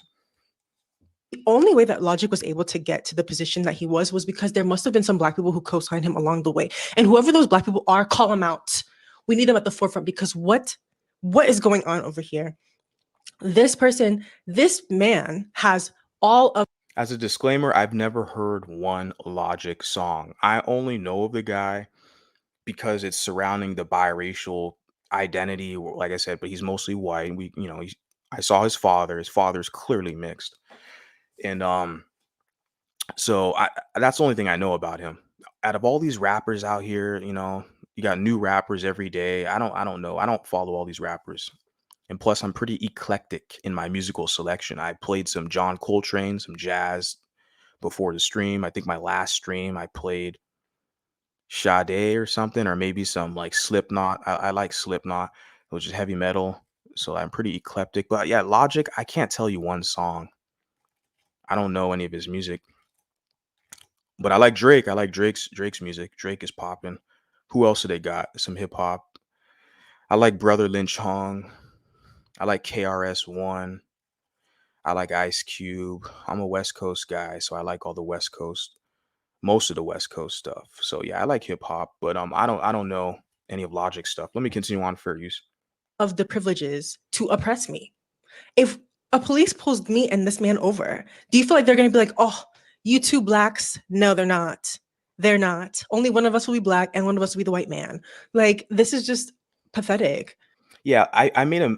I don't know if I did it on a live stream or I made a video about it. No, I did a TikTok video because, like I said, one of the main Blackistan gaslighting tactics that they will use against mulattoes, okay, or biracials, if you will, they'll say, "Oh, when the police pulls you over, they finna seize you as black." And I pointed out the fact I got stopped by a cop before. I was smoking some herb at a park, public park. This is in California back before herb was legalized for recreational use. They had the medical kind of situation there. But I was like 16 or 17 years old. So I wasn't even like an adult to legally get a medical kind of card to get it. So I had to discard the herb in front of the cop. He made me smash it.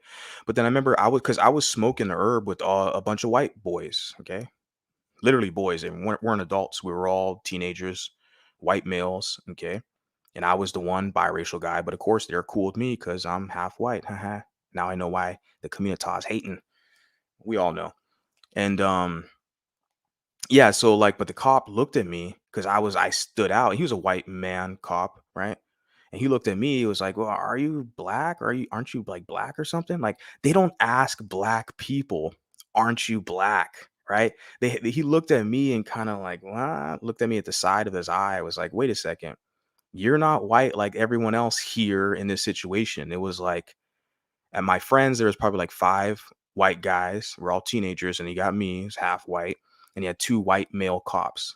Yeah, and then the white guy, the cop, looks at me. It's like, "Aren't you black or something?" Like, yeah, they don't ask black people that. That's what I'm trying to say. Like, you have these people, these one droppers in the community who want to like weaponize a one drop rule to try to scare your ass to go back to the community and kiss their butt. They're literally going to say, "When the police pulls you over," no. When the police pulls me over, they're looking at me like, "What? What are you?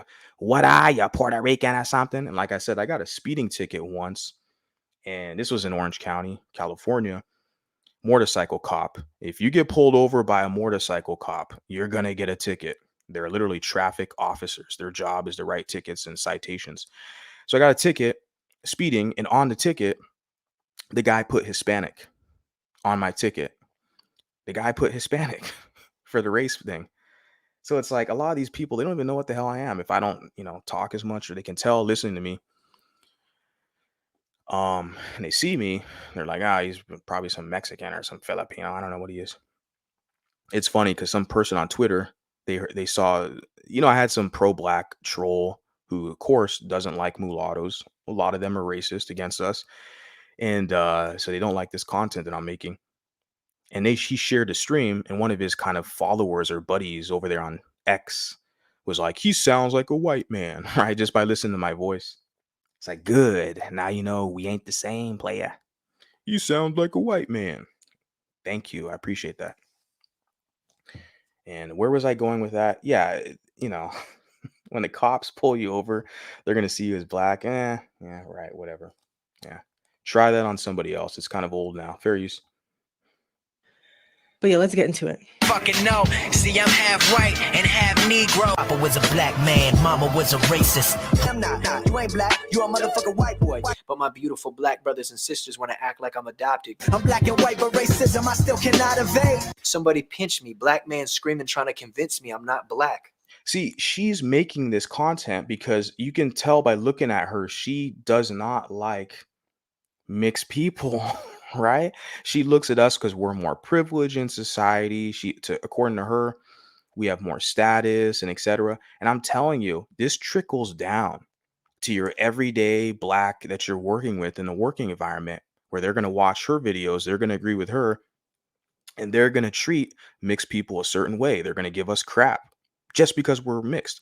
So therefore, those are black racist, right? But according to her, like I said, she's intersectional feminist. She's going to remove all the accountability from them and their behavior and their racism towards biracials, right?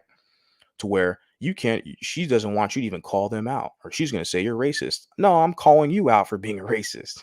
I'm not saying this woman personally, but I know what she's doing here. Just looking at even where I paused it here, she's like side-eyeing him like, oh, cringe. This process, like this invalidation of biracials, right? This is trickles down. And she has a large following, over 60,000, subscribers. And this video was uploaded 4 days ago, has over 22,000 views. Like, most of her followers are going to be black people. I'm telling you, I got that. I'm telling you right now. I got to be faster with that. I am telling you right now. When you go to the working environment and you're surrounded by a lot of these people and you wonder why they're side-eyeing you or they're making rude comments, etc., it's because they're watching content like this and they think it's okay to hate on the biracial, right? So, yeah, fair use. So why the white man want to lynch me? Growing up, she called me. The kids call me cracker. Did you know I'm mixed like Obama? What is? And she's gonna laugh like, "Oh, it's cringe," right? Yeah, we all know the game, and she can be all pleasant, polished, okay, and all this stuff. But we know that she has resentment, and it's jealousy. And she even said it herself, if you call people like her jealous, that's anti-blackness. No, we're just calling a spade a spade. We know you're jealous because you want white masses approval. And you see that the mulattoes, or in Logic's case, basically kind of a white guy, they have this kind of patability and mutability where they can fit into different places and they can change and stuff like that. And they have advantages and they have experiences that she will never have. And that's what her issue is, where she just made the reference to being with a cop. She's like, if I'm with a cop, or she said if I'm with Logic and a cop pulls us over, it's going to be one black person and one white man. Yeah, see, that's the issue with people like her. What they have this resentment towards biracials, but they don't want to show the world how ugly they are as far as their envy and jealousy towards us.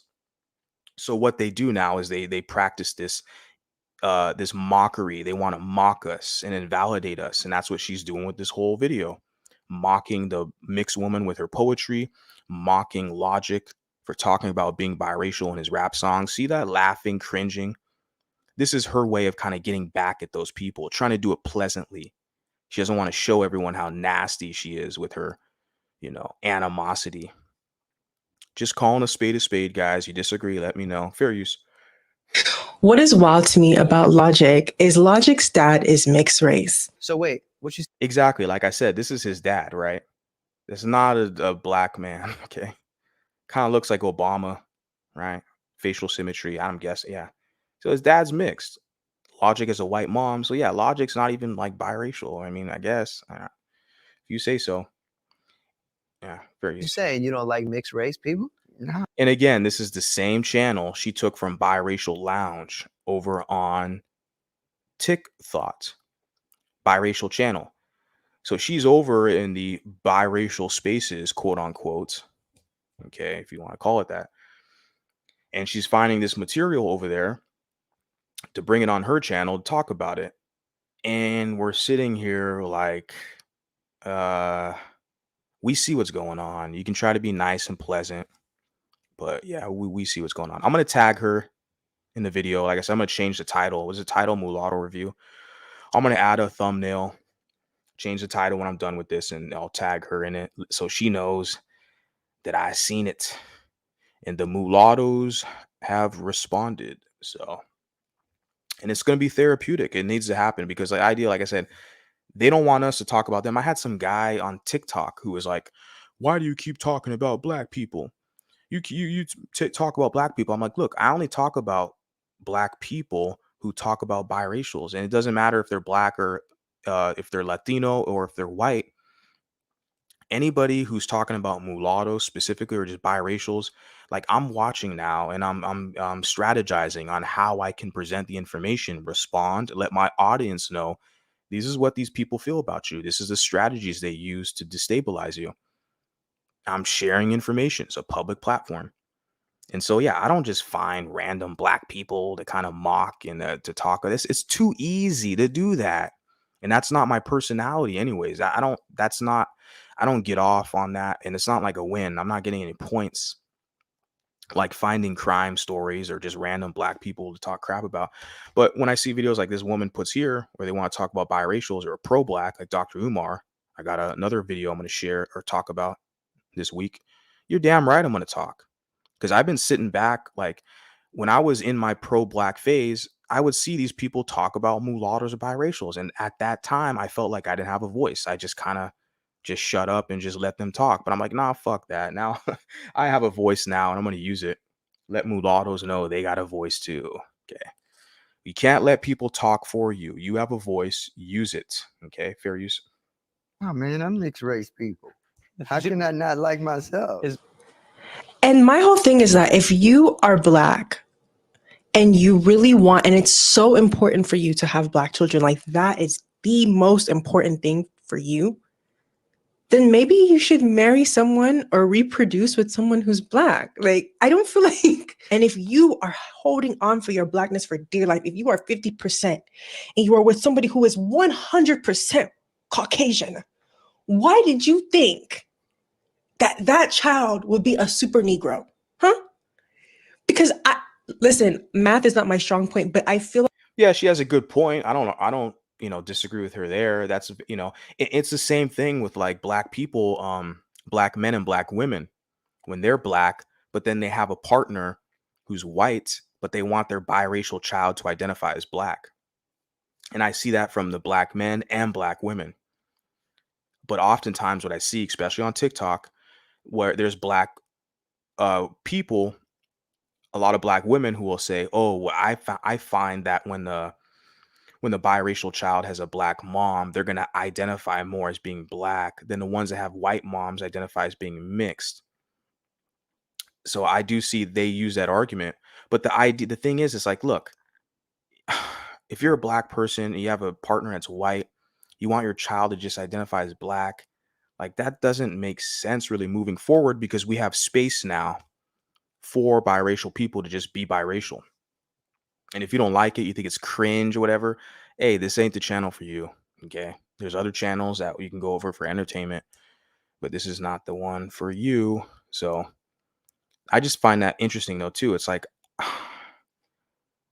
and they use the term black biracial. It's like, why you're a black man and you have like a white wife. I had a black dude recently too on TikTok who said some crap like that. He's like, well, I'm going to teach my child about like real history or something like that. I'm like, bro, why do you have a white wife then, man? If you want your child to be all like pro-black, bro, why don't you get a black woman? A lot of these people, they don't make sense, man. They want to spread their confusion to us. And I'm like, man, screw that.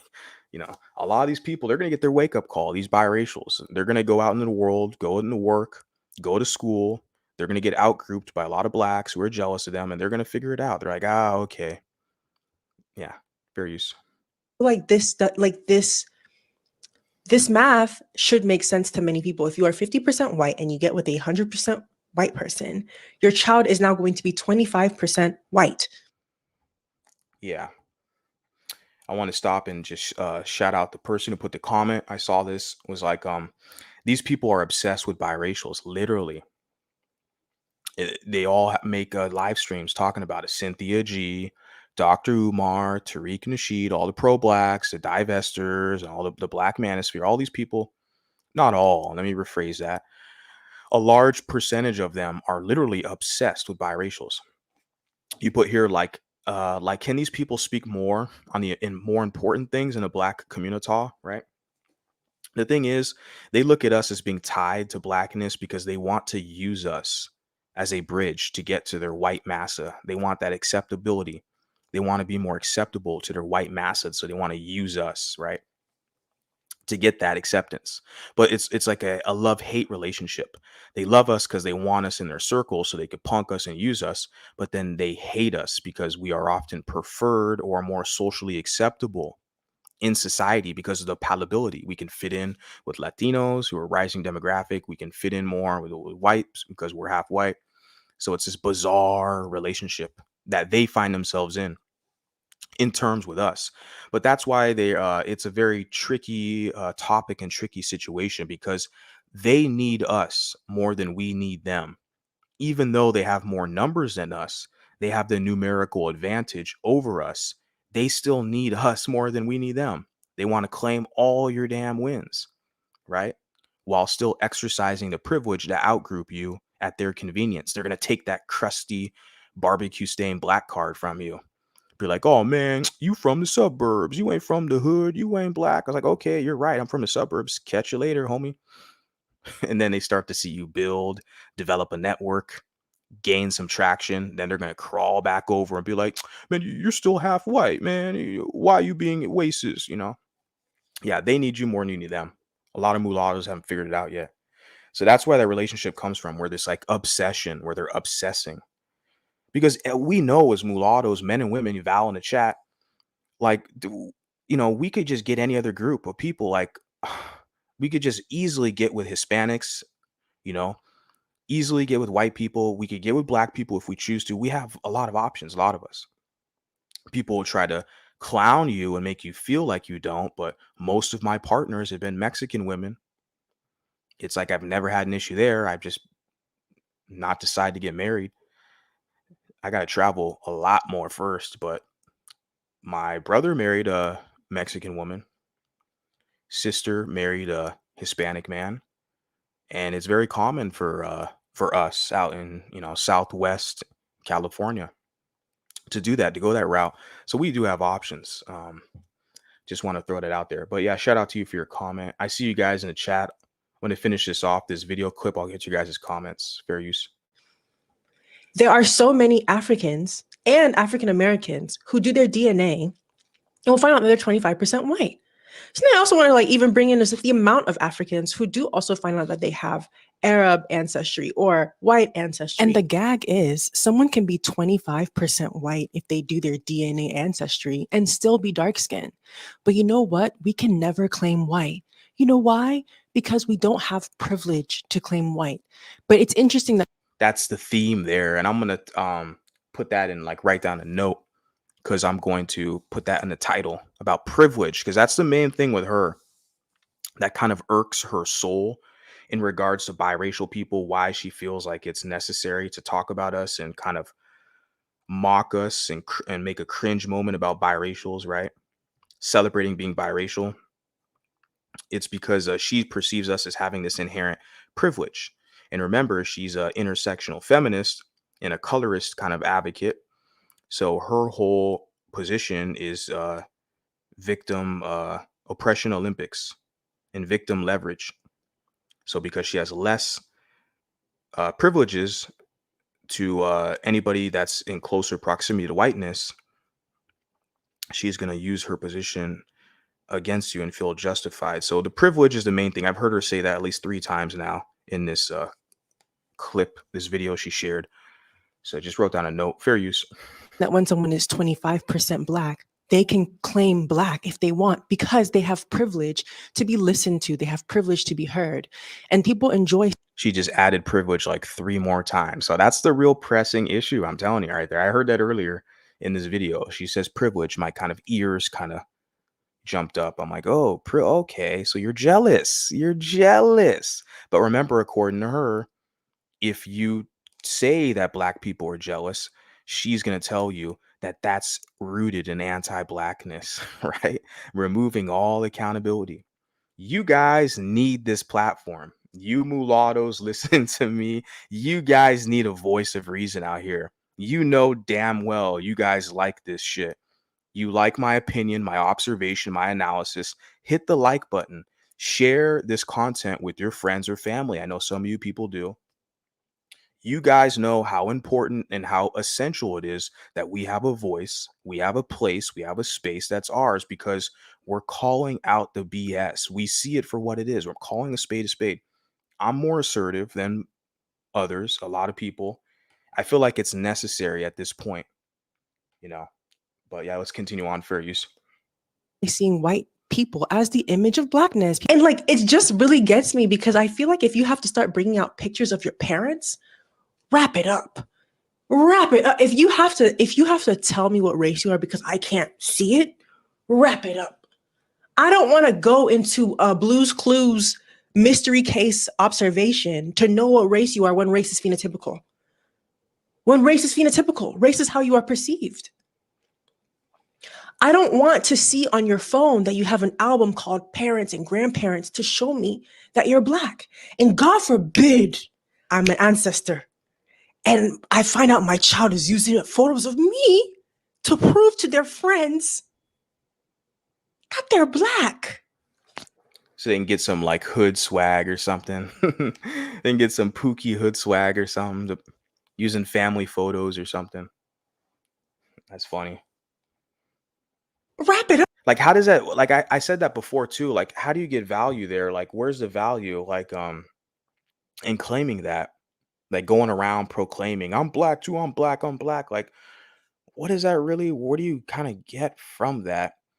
I mean, I love my African ancestry to the degree that I went all the way to West Africa to explore the history there. And I plan on going back for sure. I have friends, a lot of Ghanaian friends. And so it's like, I don't need to like publicly proclaim all like that I'm my German ancestry or that's part of who I am. I'm 100% mulatto. So, but I'm just thinking to myself, like, what benefits do you get, like, to prove you're Black, to fit in, to fit into certain spaces, and that's really what it is. But the to solve that problem, okay, of being outgrouped is to create your own space. That's it. And other people are doing that. Like this woman took the two TikTok clips, she sampled those. That's from Biracial Lounge over on TikTok, right? So though that's a biracial space, okay. And yeah, so biracials already have their own situation now. But you're gonna have infiltrators. You're gonna have pro-Black infiltrators who are gonna infiltrate all your spaces, right? To basically cause subversion, right? To kind of get you to kind of alter to monitor you and to alter your message so it fits the pro-Black kind of agenda, right? So yeah, fair use. Let me finish this off. Up.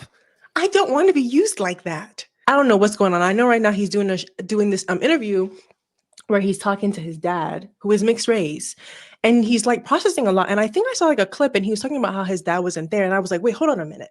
So your dad wasn't that present for you growing up. So you was probably 100% raised by your white mother, and you are claiming Black. And I find that to be wild because what about the woman who pushed you out? Like, I also feel like there's something strange about erasing the person who literally brought you into this world or the other. Yeah, and that's the issue too. I agree with her on that. I definitely agree with her on that.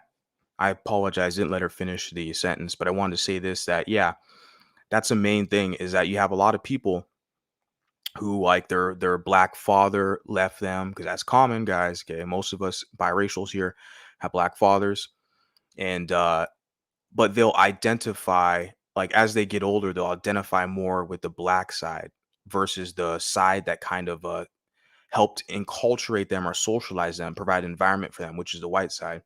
That's very common for us. And a lot of us, we kind of go through that process as we become more mature, figuring out in the world. And we see that. But I wanted to note that Sage Steele pointed that out when she talked about Obama, because how Obama, depending on the day, he'll say he's biracial, or he's just Black, right? Probably more so he'll say he's Black because, look at his partner, kind of makes sense, right? Michelle. But even though Michelle called him a biracial, like last year, I did that video clip, shared on that. So that's the thing. Like with Barack Obama, his father wasn't really around. Sage Steele pointed that out. It was mainly his white mom who raised him, and I'm pretty sure he was raised around a lot of white people. I heard the story, the kind of rumor about Obama is that he mainly dated like white women because yeah, blacks were trying to kind of take his black card from him, Obama, right? Because they had buyer's remorse. They voted for him, put all their faith in him, and he didn't do a damn thing for them. Well, he's not black, so what do you expect? And so a lot of black people were saying, "Oh, well, he only dated all white women until he met Michelle," which I don't know. I don't. Some people say Obama likes men, you know, depending on who you ask, the conspiracies people push. But yeah, nevertheless, Obama has a white mom who primarily raised him, but yet he's more so black identified. You know, phenotype could also play a factor into that. Where versus a guy like me, where I come from, where people are thinking, well, you're Puerto Rican or what are you? Are you Mexican or what? You Brazilian? All right. They don't ask black people that. So yeah, we continue on. Almost done, guys. Fair use. Their parent that you constantly hide. Like, she raised you. That's your mom's. But yeah, let me know what you think. That's it. Yeah. I don't want to be here all night. I'm already 2 hours deep. It's like, oh, I got to get some rest and go to work early in the morning. So let me get to your guys' comments. Try to do this as swiftly as I can. I really appreciate you guys, your engagement. It's funny. I had a friend, a longtime friend.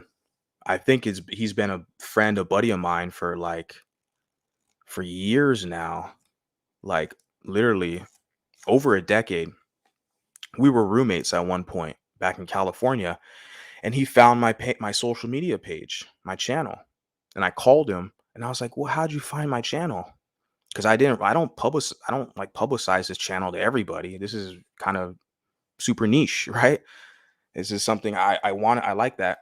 There's a level of kind of I guess you can say exclusivity, but it's just kind of very niche. I'm speaking to a specific market.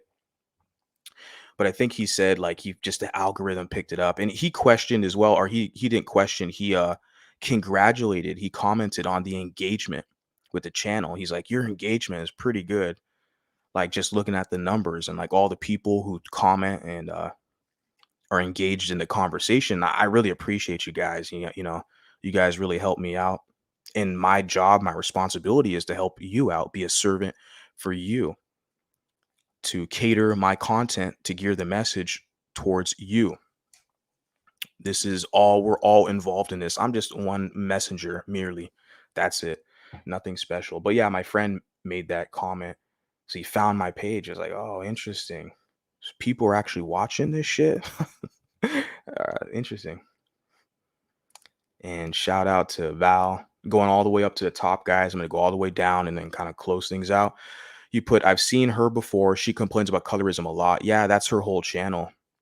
The name of her channel, I'm going to share it in the description box, guys, and I'll tag her channel. It's Myowa's World. I don't know if she's African. Maybe that's why she was talking about multi-ethnic, where she wants to see more half Nigerian, half Jamaican, as long as they're dark skin. She didn't say that, but we all know where she's going. But she doesn't want to see biracial people, talk about being biracial. Like they make videos talking about us, guys. So they can't cry and complain when we make videos talking about them, critiquing them, talking about us. We're in a civilized society here. I know a lot of those people don't like that. It's too bad. Okay. But yeah, she talks about colorism. That's her whole channel, which that's fine. I mean, like I said, I think that's beautiful that you have black women who are dark skinned, who love to be dark skinned. A lot of them don't, but there are black women, beautiful dark skinned black women who like being dark skinned. And they have channels for that. That's beautiful, you know? But then when we have mulatto people who love being light skinned and love our European heritage, we have channels for this. I mean, I don't want to see any of these other people cry about it, but they will. They'll call us cry racials, right? But a lot of them are the ones crying. Yeah, give me a break. Put black Americans want to use as puppets. They want us, to be subordinates, right? They want us to be a dependent kind of a subgroup. They'll use that term. Oh yeah, you're biracial. You're a subgroup underneath blacks. The saddest part about it is you have a lot of biracials who are black identified, who even identify themselves as a sub underneath black people. It's sad. Like they don't see themselves as their own kind of entity practicing sovereignty and personal autonomy. They literally look at themselves as being trying to fit in underneath black people. It's like, yeah, it's very unfortunate, but it is out there. But yeah, we see a lot of people who want us to be their puppets. And I'm one guy who's saying no, no, no, thank you. So of course, I'm gonna get the hate. That's par for the course with this social media game, right? I've seen dozens and dozens of videos of black women making fun of this girl as if they're loud, angry, slam poetry is top of the line. Oh yeah, that the quadroon woman. Yeah. If you could, Val, if you could share some of those clips with me, the videos you've seen, because I will take a look at them and review it. You can always email me, Val. You can post a comment underneath the video, the clip of the video, or you can, go on Instagram, send me a message or something, because I definitely like to connect and see what those videos are all about. Because a lot of my source of information comes, yeah, from YouTube, but then even TikTok now mainly, um, more than anything, more than Instagram or whatever.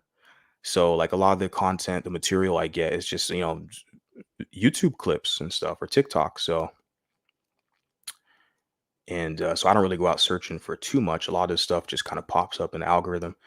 And Val puts here, they get mad when a mulatto person makes their identity mulatto, yet that's all black Americans do, make everything about being black. Yeah, it's the hypocrisy for me, right? And I always point that out. And also, like I said, with the whole thing about race obsession, because people will try to frame me as being race obsessed. It's like, look, go take your weak ass to another channel where they're not talking about race then. But see, they make that argument because they just don't want mulattoes to talk about race and to hold other people accountable. See, it's okay for them to have being a FBA, their whole personality, right? Or an or a pretendian. A lot of them, they're calling themselves Indians now. So they can make that their whole personality, being Aboriginal. That's fine for them, right? They're not race obsessed. It's only the mulattoes, right, who want our own shit. So yeah, we see the gaslighting and the projection for sure. Val puts, I believe the hate of mulattoes comes from how hateful and jealous they are towards white women. Many women of color, even outside of black, black male white women, excuse me, even outside of black, make white women the target of their hate. Interesting. All competitive, yeah, because the beauty standard is white women. Still is in this country. I don't see it changing anytime soon. So there's a lot of hate for white women. So you definitely, if you're a biracial, you have a white mom, you see where a lot of hate is, right? From that particular community. You get a lot of hate. But as you know, Val, it doesn't matter if your mom's white or black. You have a black mom, they're still going to hate you. There's still going to be a level of jealousy because you still have a European heritage ancestry and you're phenotypically present that way. They're still going to hate on you, have that jealousy, right? And I'm not saying all, not general, but I'm saying a large portion. The numbers are so large to where we have to basically uh, comment on it and acknowledge it, okay?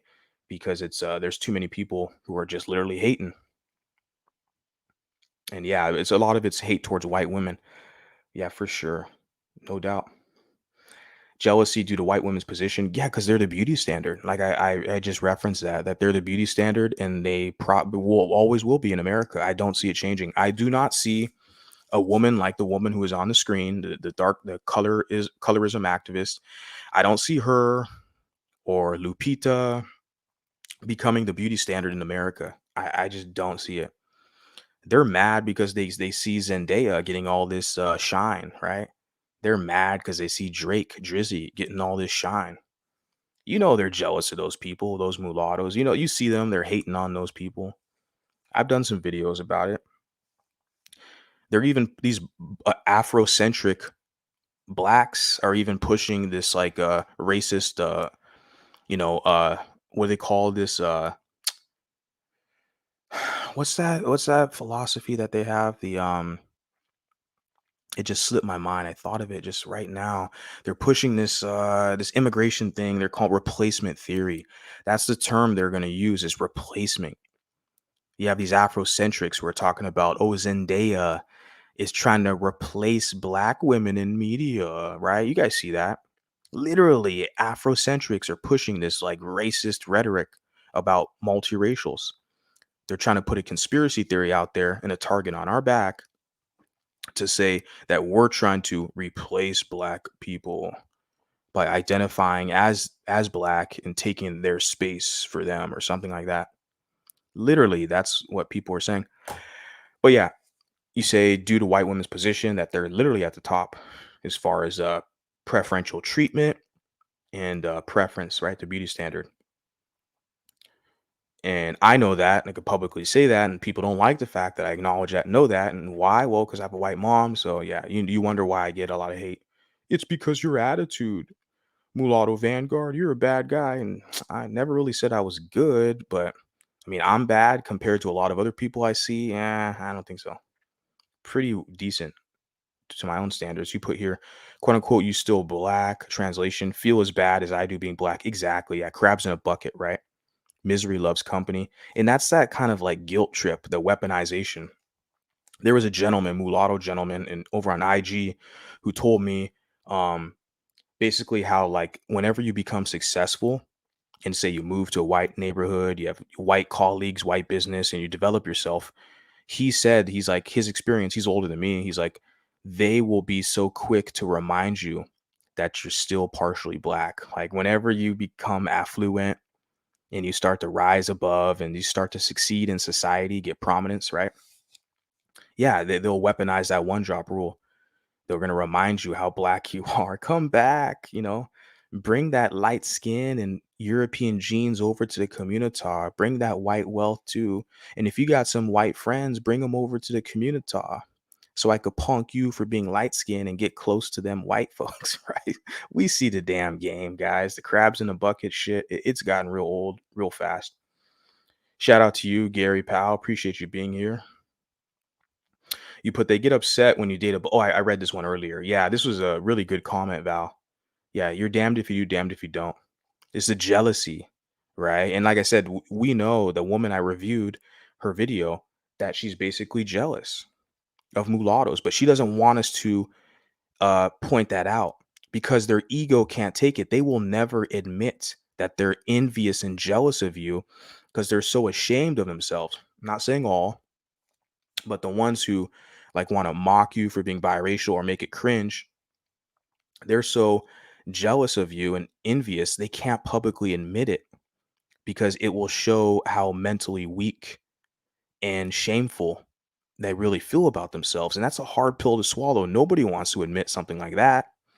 I kind of get it at a psychological level that people don't want to admit that shame, that this jealousy, but they project a lot of BS on us to where we got to call it out. Yeah, the woman's jealous because, like I said, she referenced privilege several times in her video. Her main argument was this: oh, that these white passing mixed people have privilege.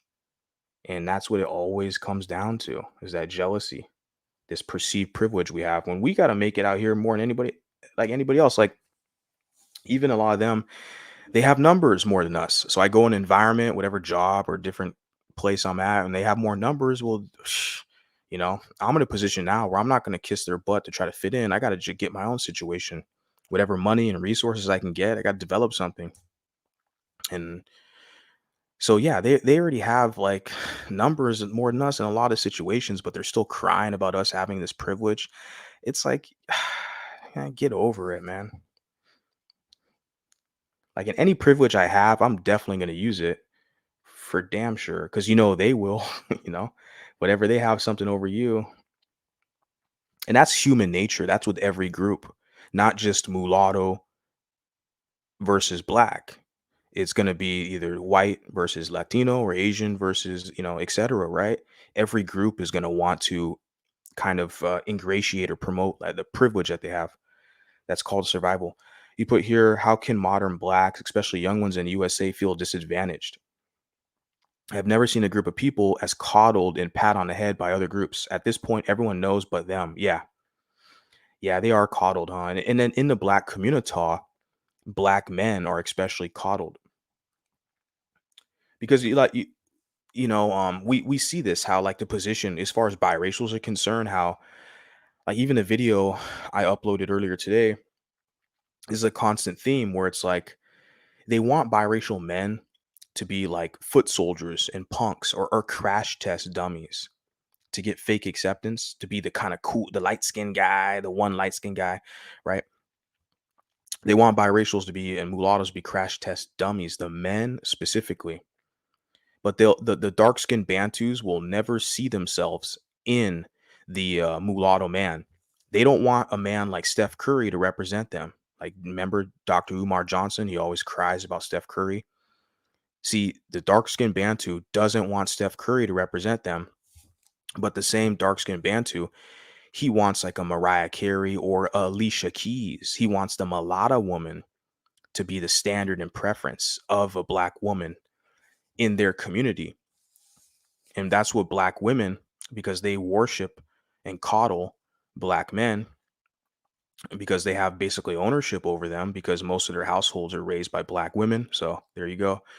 And so, yeah, so in that case, that their grievances, like with the divestors and BWE, is that they're mad that black men prefer other races of women over their own women. And they do that more than any other group. Yeah, I mean, they look at the numbers and say most black men marry black women. Yeah, that's true. But they also date out in record numbers more than any other group, besides probably, say, Asian women and white men. I mean, I don't have all the hard data in front of me, so I'm going to I'm not, nothing's concrete, guys. Okay. This is all speculation. There's not like honest journalism in this segment here, but I'm just speculating. Like, you look around in society, it's pretty obvious. But yeah, that's their main thing, is the black women and black men. Black women are, they coddle and worship black men. That's their preference, are dark-skinned Bantus like Da Baby, the rapper guy. But the black women are upset that black men, their preference is like Alicia Keys. Yeah, that's their main thing. But and so as a biracial person or a mulatto person going into that community, yeah, the women will have a position of like pedestalization from the dark skinned Bantus, because that's their preference. They want the LMA, they want the Alicia Keys mulatto, right? So the women will have a position where they can be fetishized by the men. But the biracial man, like, you don't get that same kind of privilege or preferential treatment. It just doesn't make any sense. Like, if I'm not making money or there's no benefits there, like, what the hell? I can go anywhere else and get a better deal. And there's more businesses and more opportunities everywhere else. I can create my own shit. Like, that's why it doesn't make sense for me. Like, why the hell? I'm not going to just try to fit in and get punked and shit. That doesn't make any sense to where I'm at in my life. I'm looking at this like, what? Yeah, but just I said a lot right there, but you're right, Val. They get coddled in society in general. The men and the women, other races of people coddle them. And a lot of times, a lot of us, we're kind of stuck if we don't really see things for what it is. Because a lot of us don't have access to this information. We don't even know that we have other mulattoes kind of speaking this harsh truth until now, right? Now you got it. Says, woe is me. Everyone should like my natural features more. We are the blueprint, dark skin, 4C hair queens. Yeah. No, I like the curly haired mulattoes. The curly haired mulattoes to me are the preference for me. That's what I like. I just like the mulatto aesthetic, curly hair. That's what I like. Says, I heard that after slavery, black men were forced to marry black women. There was this law in 1888. Says that's why the marriages rates for black families were high, because black men couldn't marry other women. She put on TikTok, probably a TikTok reference, a video. Yeah. They had anti-miscegenation laws all throughout the nation too, to basically force black men through legally to not get with the white woman. Right. And yeah, I don't doubt it. I haven't looked at the law, but I don't doubt it. Like, I know even in like the 1930s, that was a big deal. The heavyweight boxer, Jack Johnson, you heard of him? That was a big deal. That was a story, part of the story, that boxer, that he like only liked white women, right? He was a heavyweight boxer, dark skinned black guy, but most of his girlfriends were like white women, which was super like what they say, like a lot of stigma in the 1930s and stuff, right? He had a lot of run-ins with the law, but because he was famous and he had wealth and stuff, he could get away with it. But there were black men who were literally attacked. They had like violent attacks on black men who would get with white women. So they call that extrajudicial or extra legal, right? Like with the kind of extremist groups like the KKK, stuff like that. So they had that, but then they also had literally laws in place where you would not get a marriage license. Your relationship was illegal. So yeah, there's a whole history of that in America. Yeah, we got to get more into that for sure, because that ties into a lot of our predicament as well, for sure. It's definitely tied in to the history of the nation and stuff. It says lack of accountability and victim blaming. Yeah, the lack of accountability is really what it is. Honestly, that's really the core theme there. So yeah, it says they're angry and bitter and hateful. Yes, it comes from their own pain and self-hate, no question. Yeah, there's no question at this point. Like I said, people can hate the messenger all they want, but it's pretty evident when you kind of analyze. I feel like black women should stop caring about who black men date anyways. It doesn't have an effect either. Like even black men, the only black men that I see who care about who black women date are these pro-black men. Excuse me, like these Afrocentrics, right? Where they'll use shaming words like bed wench, right? Like Tariq Nasheed and his crowd. And you know the hypocrisy of Tariq Nasheed, where he's got a white mother-in-law, right? His wife is a biracial woman, right? But then he'll see a black guy, or not, excuse me, he'll see a black woman with a white man, and he'll call that woman like a bed wench. It's like, how hypocritical. In his audience, like he has a lot of followers, you know. He's done pretty good with social media. He has his little pimp books and his music and all that stuff, his live streams. But I'm like, the people don't point that out. Like, how hypocritical. How can you criticize a black woman for who she dates when you're with a woman who's mixed? Like, that same black woman is going to create a mixed child. And we know that's y'all's preference. So it's like, if the child grows up to be a woman. So it's a bizarre situation there. But yeah, nobody should give a damn who dates who. That's nobody's business. You're two consenting adults, and it's gonna be like tiring as well, right? When you care about who's with who. It's like, how are you gonna affect that? Just talk crap? It's just not really effective. It says, I wonder why she isn't talking about the black femicide rate of black men killing. Oh, I say, I make a joke actually about that every 5.5 hours. I know. I don't know if you're from those spaces, but I do kind of, I'll just let it be known that sometimes I do kind of laugh, not at the women who meet a kind of um I don't laugh at the fact that the women get that there's crimes that happen to them. I don't laugh at the fate. What I laugh at is that how that kind of that statistic, that number is kind of thrown out there. I feel like it's out of proportion, that it's like plastered all, like it's like they're used that as a justification to kind of hate black men, right? Or to talk crap on. That's what I do. I use that number and kind of smirk, but like I said, not the crimes that happen to the women. I'm not laughing at that. I'm laughing at the fact that the number, like every 5.5 hours, because I've shared some posts where I'm kind of mocking that number, because I just don't see a lot of solid facts with that number. I've seen that number referenced a lot, 5.5 hours, but I've never seen any like real like data to support that. If you guys, I mean, please share with me, you know, if you share with me and let me see the information, the data that correlates where that number comes from, then I would definitely change my position if I need to, for sure. But in the meantime, I just, yeah, when I hear that number, I see people spout it like Cynthia G and some other people, 5.5 hours. I'm like, where the hell did you come up with that number? But yeah, share information with me, guys. I'll change my mind if I need to. It says black women are at more harm being around black men. That's unfortunate. You know, black men are at more harm being around other black men. That's a hard pill to swallow. A lot of black men, if they're honest, they can agree. I'm a biracial guy, okay? Black father, and I'm telling you, I've been in spaces where it's all white men. I've been in spaces where it's all black men. I'm telling you right now. That motherfucker, Oh, I didn't finish that it off. motherfucker back there is not real. But I am telling you right now. Yeah. You guys get the point, right? Yeah. I'm telling you right now. When I'm in spaces, there's black men, there's a glamorized thuggery with hip hop. I've even had guys, I've never had a white man threaten me on this YouTube channel. I've literally had black guys threaten me on this YouTube channel or on TikTok. Okay.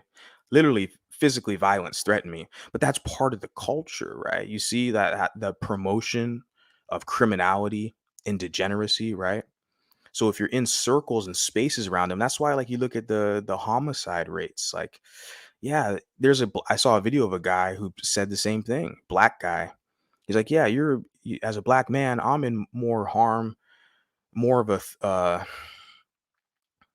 I'm in like more of a threat around other black men than around white people. Yeah, I mean, everybody in civilized society would agree.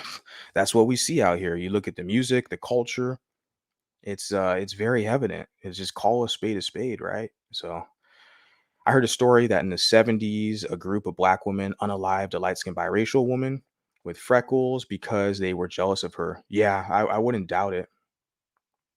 It's very sad, but I wouldn't doubt it. See, those stories have been happening for years. You put the 70s, but it gets reported as just a black on black crime. No, no, it's not just black on black. It's black on mulatto. And the reason why I'm not saying that it's mulatto on black, like vice versa, because mulattoes don't have the numbers to where they can wield that power. Because that's what a lot of the no accountability crowd will tell you. Oh, well, a black person can't be racist because they don't have any power. But they have numbers, they have population numbers, they can wield that influence and power over a mixed person, and they can beat the person up or harm them, right? And then they'll try to act like they're justified. Oh, he was talking S. He was on YouTube talking S. So I just went over and punked him and did all blah, blah, blah. And they'll be like, it's black on black. No, I'm not black. Mulatto. It's a black on mulatto crime. Yeah. It's an open secret, and this funny looking rainbow enthusiast is using a white man's YouTube to gaslight. Yeah. They love that white man, don't they? Yeah. It's weird because black people say they were everything and the original of all people around the world. Yeah, exactly. It's funny, huh? If that was true, then how was a white man so able to conquer black people if they were everywhere? I know, right? The original people of China, the original astronauts on the moon, the first Americans, the first every damn thing, right? Everything is we all black, everything. We the original. It's what the hell happened? What the hell happened? I don't, we look at today, 2024, we look at the performance reports and just GDP of these black nations and the development of technology. Like, what the hell happened? You know, how the hell could you be the original of everything? What the hell happened? There's got to be some excuse, no accountability, right? So Val puts here, most black Americans would love to live in the backyard of whites again, get a nice little pet on the head. Excuse me, pat on the head. I think you put pet. Notice they hated mulattoes back then just because they got in the house with whites. Yeah. Yeah. And with social media, we can see a lot of their hate. I think they kind of underestimated the fact that we'd call it out, which most aren't calling it out. Most of these mulattoes just kind of sit there and take it. I'm one guy calling it out. And so I'm basically going to get all the hate for it. But that's kind of, like I said, par for the course. And yeah, I was going to say something. Yeah, they don't call it out. And that's the thing. Damn, a thought just slipped in my mind. It'll come back to me. It's getting kind of late. Been over here like 2 hours. Let's see. Big John says those were Spanish colonial terms. For example, castizo, which is mestizo, and white Iberian man. Yeah. Stop to cap. Maui or whatever her name is so disturbing to me. She uses her unkept take on dreadlocks as an example, as an excuse to cry colorism. She looks a mess on every video. Yeah, I'm not even gonna comment on the woman's looks. Like I don't have to do that. I don't hop up here on social because it's funny. Like I'm a public guy. I'm on my face and image is all over the damn place. And but I find it funny how that's the first thing people will critique me at is how I look. It's like, well, you already lost. I've already surpassed you if that's the case. If all you can do is clown me for my looks, because I could clown everybody for how they look, that's very simple. If you cannot critique my arguments and provide a valid point, counter attacking my arguments, like I've already beat you anyways. It doesn't matter. It's just foolish to even engage at that point. So I don't really, yeah, like I said, I'm not gonna even comment on the woman's looks. I don't, she's LGBT anyways. You saw their whole rainbow image in the beginning of her video. It's like, well, she likes women. So what's gonna happen is that she's gonna compete against men for women. She's gonna feel like men are taking away, access to women from her, right? So that's where you're gonna get a lot of misandry with individuals like that. Yeah, because they look at men as a competition for women. But she looks a mess on every, yeah. It's just your opinion. Like I said, I can't, I'm not gonna talk about how she looks. It's kind of unethical, not necessary. The fact is I don't want these people to get up out here and to talk about biracials thinking that we're not gonna respond, right? What I was gonna say in reference to the other comment, because it slipped my mind, but I just thought of it right now. Thank you for your comment. Was that you reference here the house. And I say a lot of mulattoes don't kind of challenge or question or push back because, and a lot of mulattoes feel like they don't have another option, the mulatto option. Okay. A lot of mulattoes feel like they're stuck in a community. And I think we're a lot of Black Americans, so the racist ones who are racist against biracials, they fucked up because they kind of always thought that their white man's one drop rule was going to be utilized for eternity. They didn't realize that the white man's actually putting multiracial on job applications now and biracial on job applications, right? He's telling biracials, you guys can identify how you want. And so I think Black people kind of thought that we would just be their servants forever. And yeah, that's why I think a lot of them are really cocky talking shit about biracials. They feel like, oh, you ain't got no place to go. What are you going to do? You ain't going to do nothing. You can't go nowhere. The whites won't accept you. Ha ha ha. So they want to get up here and talk shit. It's like, bro, I'm just one of these guys just collecting the data. I'm proving my case. Take it to the court, international court, and prove my case. We have a flag. We have these receipts of all these threats, of all these attacks. We are proclaiming a mulatto identity. We want mulatto nationhood status. You guys think it's just going to end with little old me? I'm just one guy out here, but I'm collecting the data and information, and it's going to be the public, my audience, who is definitely going to help to get the ball rolling. So yeah, Val puts here, why do they get mad when you use the privilege though? I certainly have, because Black people have never given me anything. Why do they feel so owed our time and energy? Yeah. But the privilege thing, you notice they never push that shit with Asian people when a lot of these Black people give these Asians all their money. Here in the United States of America, they're going to these Asian nail salons, giving all these Asians their damn money, all these Black people, right? You notice they never talk about these Asians with privilege. You notice that? When they're giving all these Mexicans their money to buy their tacos and their tasty Mexican cuisine, which it is, love Mexican food. But Black people buy and eat all that shit. They go to all these Asian restaurants and give all these people their money. They never say privilege to those people while they're giving them money, but they're not giving your biracial butt any money. But then they have the nerve and the balls to talk about privilege to you. That's what I'm saying. Like, look, if they're not even paying you, why are we even entertaining the conversation? You got light skin privilege. You got proximity to whiteness. You know, it's like, okay, that's fine. Are you going to pay me? You're not paying me. Why am I even dealing with this? You know, They only pull that shit with us, and they do that to hoodwink you, to trick you, to gaslight you, to try to reposition you to serve underneath them. They feel like you have no other place to go. They want you to feel kind of lost so they can use you. Okay. You know it's true, and I do too. I'm just one guy who's up here calling a spade a spade. You put here it's giving communist. Not me. You're talking about the other lady. Yeah. They don't need to feel bad. I won't feel bad when someone makes fun of her natural appearance. Let's keep this fair and even. Yeah, like there's a dude in the chat or Stop the Cat put how she's ugly and stuff. Yeah, I mean, I don't, everyone's entitled to their opinion. Yeah, I don't feel bad either, right? She doesn't feel bad about us. Why the hell are we supposed to feel bad about her? It doesn't make sense. They feel rejected for natural black features while going crazy if a white woman wears braids. They must be really scared a white woman will pull it off better. Yeah, basically.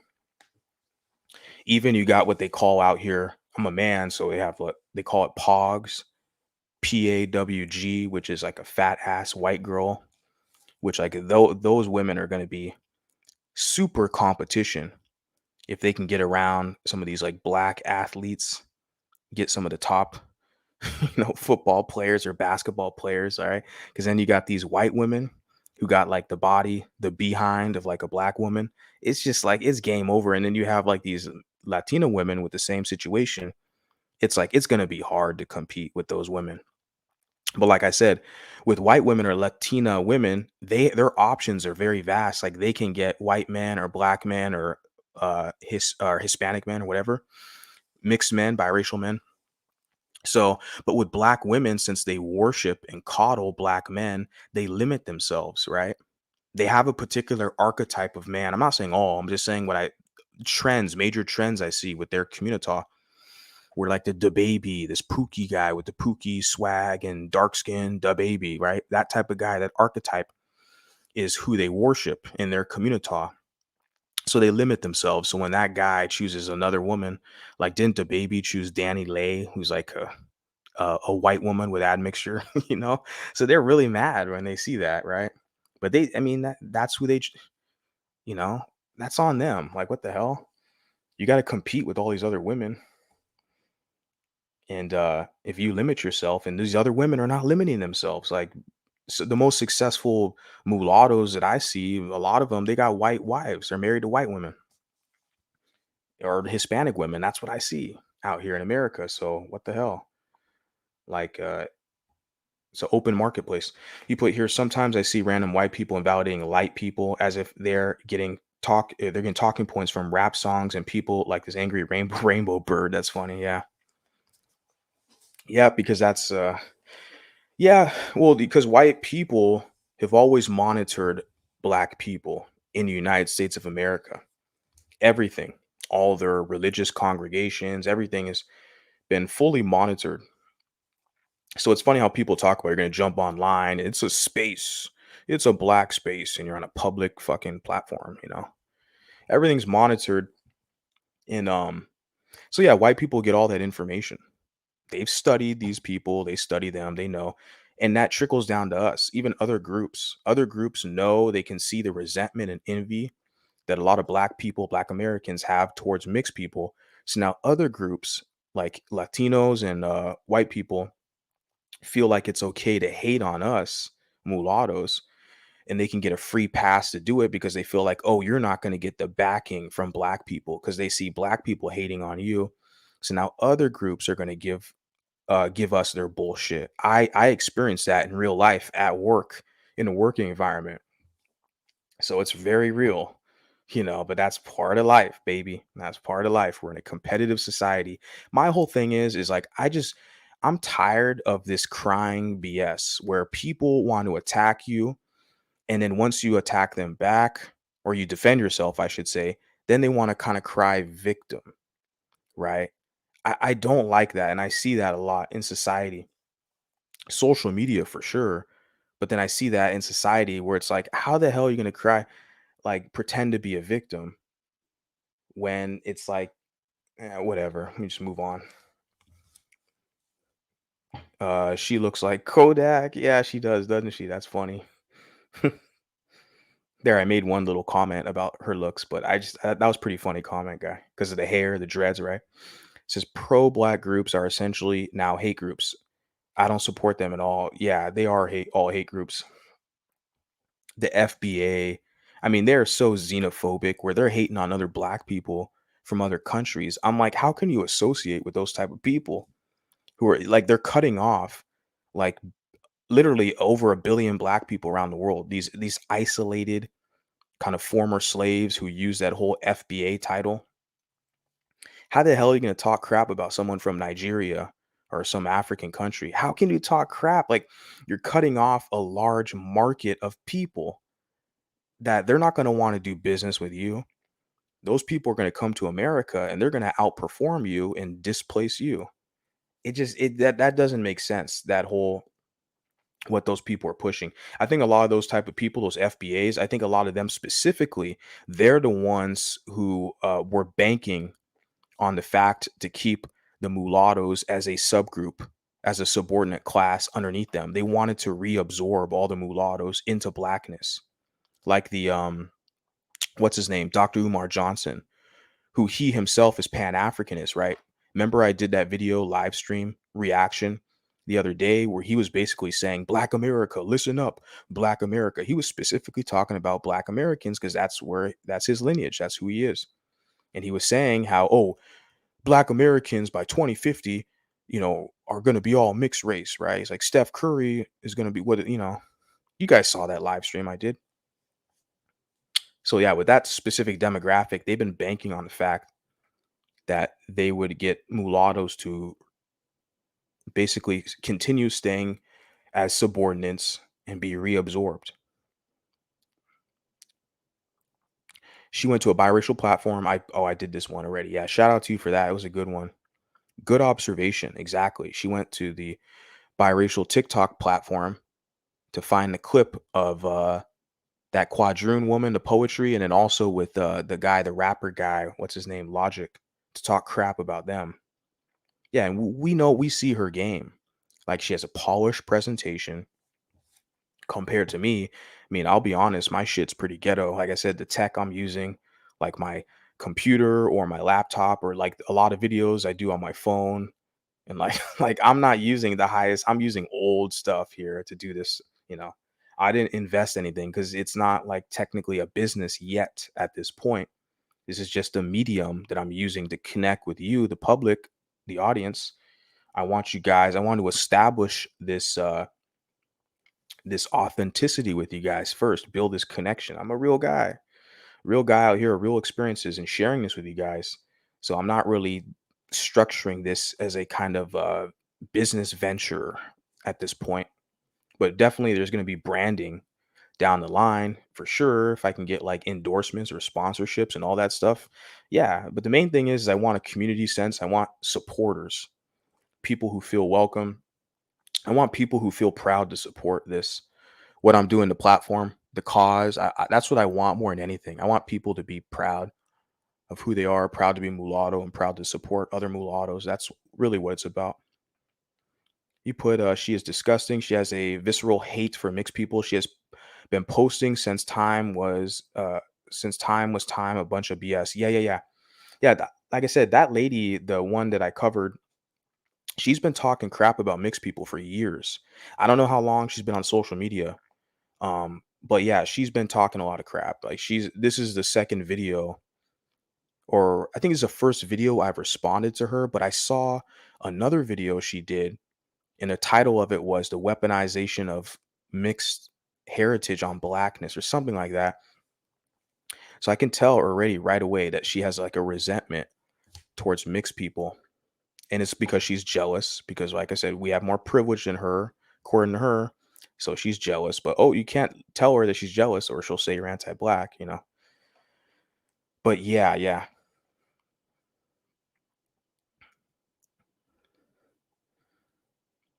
Disengage from these people outside the family. It says this is just so pathetic. Like biracial people should be allowed to express their struggles without black people coming at them. Yeah, I mean, do you guys see? I'm trying to think. Is there an example of me like mocking a black person like in real time, like in a video reaction, if they're like complaining about their discrimination or something, or not complaining, but they're expressing their discrimination. Because I don't think I've ever done that. If a black person is talking about an experience they had with like some racist white person or racist Hispanic or whatever, take your pick. I've never sat there and like invalidated them or mocked them, but we see that with biracial people, okay, or mulatto, whatever.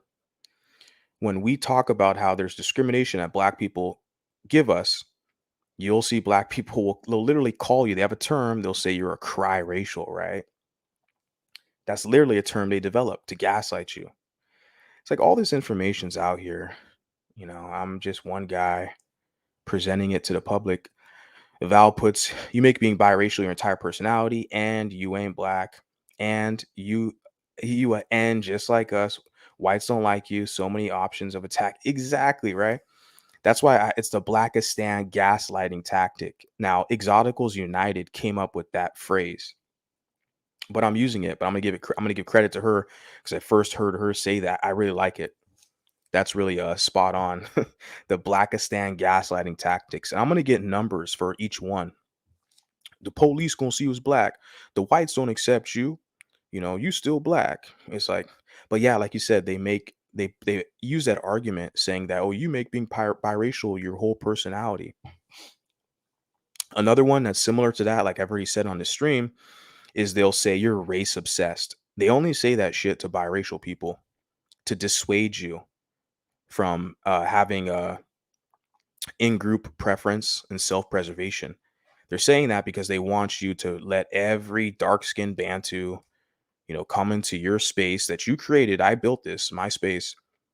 See, they're trying to say that I'm a scam artist now to all you guys here in the chat, all you supporters.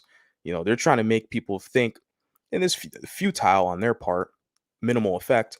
But they're trying to make people feel like that you guys aren't real legit like supporters, right? They're trying to make it seem like I'm a scammer out here. They've been doing that for almost a year now. Because when they see your channel, that's part of social media. When they see your platform grow, when they see your channel grow, they see the support, the engagement. There's a lot of haters, a lot of people who are jealous of that. They want that. So because they can't compete with you because they have an inferior product or they have no talent or originality, what they're going to do is basically try to frame you as a scammer, right? They're going to defame. That's called defamation. They're going to defame you, right? And so, yeah, like I said, that's the thing when you see with these people when they talk about you're race obsessed. What the hell does that mean, race obsessed? This channel is based on mulattoes. You don't like it, go somewhere else. But yeah, it's the same thing. You make biracial your whole personality. You ain't even black. Oh, you just an N-word like us. The police, yeah, it's all the same crap. We the blueprint, you dig? Yeah, right. I heard a story. I mentioned this one in the 70s. Yeah, a group of women unalived. Yeah. Dang, shout out to you guys for your comments. You guys are keeping me up here late. I got to get up in a few hours to go to work. Damn, what am I doing here? But I'm dedicated to you guys. So shout out to you. Going to get through these comments you put here. Most Black Americans publicly proudly strip other races of their humanity and demonize them very casually. Yeah. But that method, it's not really working out for them because, like you said, I think over the years, people are beginning to lose more kind of a sympathy, I guess I could say. They're not as sympathetic towards their plight. People are basically kind of like, well, you get your lot in life, your position. Like their slavery defense, because that's what they really have right now. They're holding on to that for reparations, right? Their reparations argument, their main thing is, oh, slavery happened. You got to pay us money. But as the years go on and on and on, like that slavery argument, it's going to dissipate where they're not going to get reparations. People are not going to feel like they owe them anything. Honestly, that's what I'm seeing in this nation because this nation, a bunch of people who are like immigrants who are coming from other countries like in Latin America, in the Middle East, and even in Asia and South Asia. A lot of people from these other countries, even in Africa, I could say that too. These people from other countries are immigrating to America and they're not going to be sympathetic towards that kind of slavery, reparations plight. They're not going to feel like that it's their, like, they're in debt to pay the African American people, like allocate tax money to pay them for reparations. Like every year that argument is dwindling, and people don't feel sorry for them. They see the culture, the what's sexy red. Their people are promoting that shit, that degeneracy, that filth, like sexy red, and then, yeah, just in the attitudes that people see, like the slandering of light skinned people and all this crap. It's like people are less sympathetic towards that plight. So their argument there is not going to go really forth. It says, but Blackish was produced by Tracy Ross, Diana Ross's biracial daughter. Oh, yeah. You're right. Blackish. Yeah, it was produced by her. You're right. You're right about that. I think I haven't seen any episodes of that, but I heard of that show. I think they have one called Mixedish, I think. Yeah, they're calling Tracy Ross, they're trying to call her like a black queen or something. And you're looking at her like, yeah, she doesn't look black to me. Sorry. I think, yeah, her mom was black, but she doesn't look black. Would a goddess queen blueprint go around demonizing others like that? Exactly. Yeah. Good point. Val says, I use my white privilege to escape the black community. The thing with me is I laugh because I was never in the black community. Was never in. I gave it a shot. I mean, I have black family, so I guess kind of, yeah, I mean, partially I was in the community. I was around my family for sure. More so when I was younger.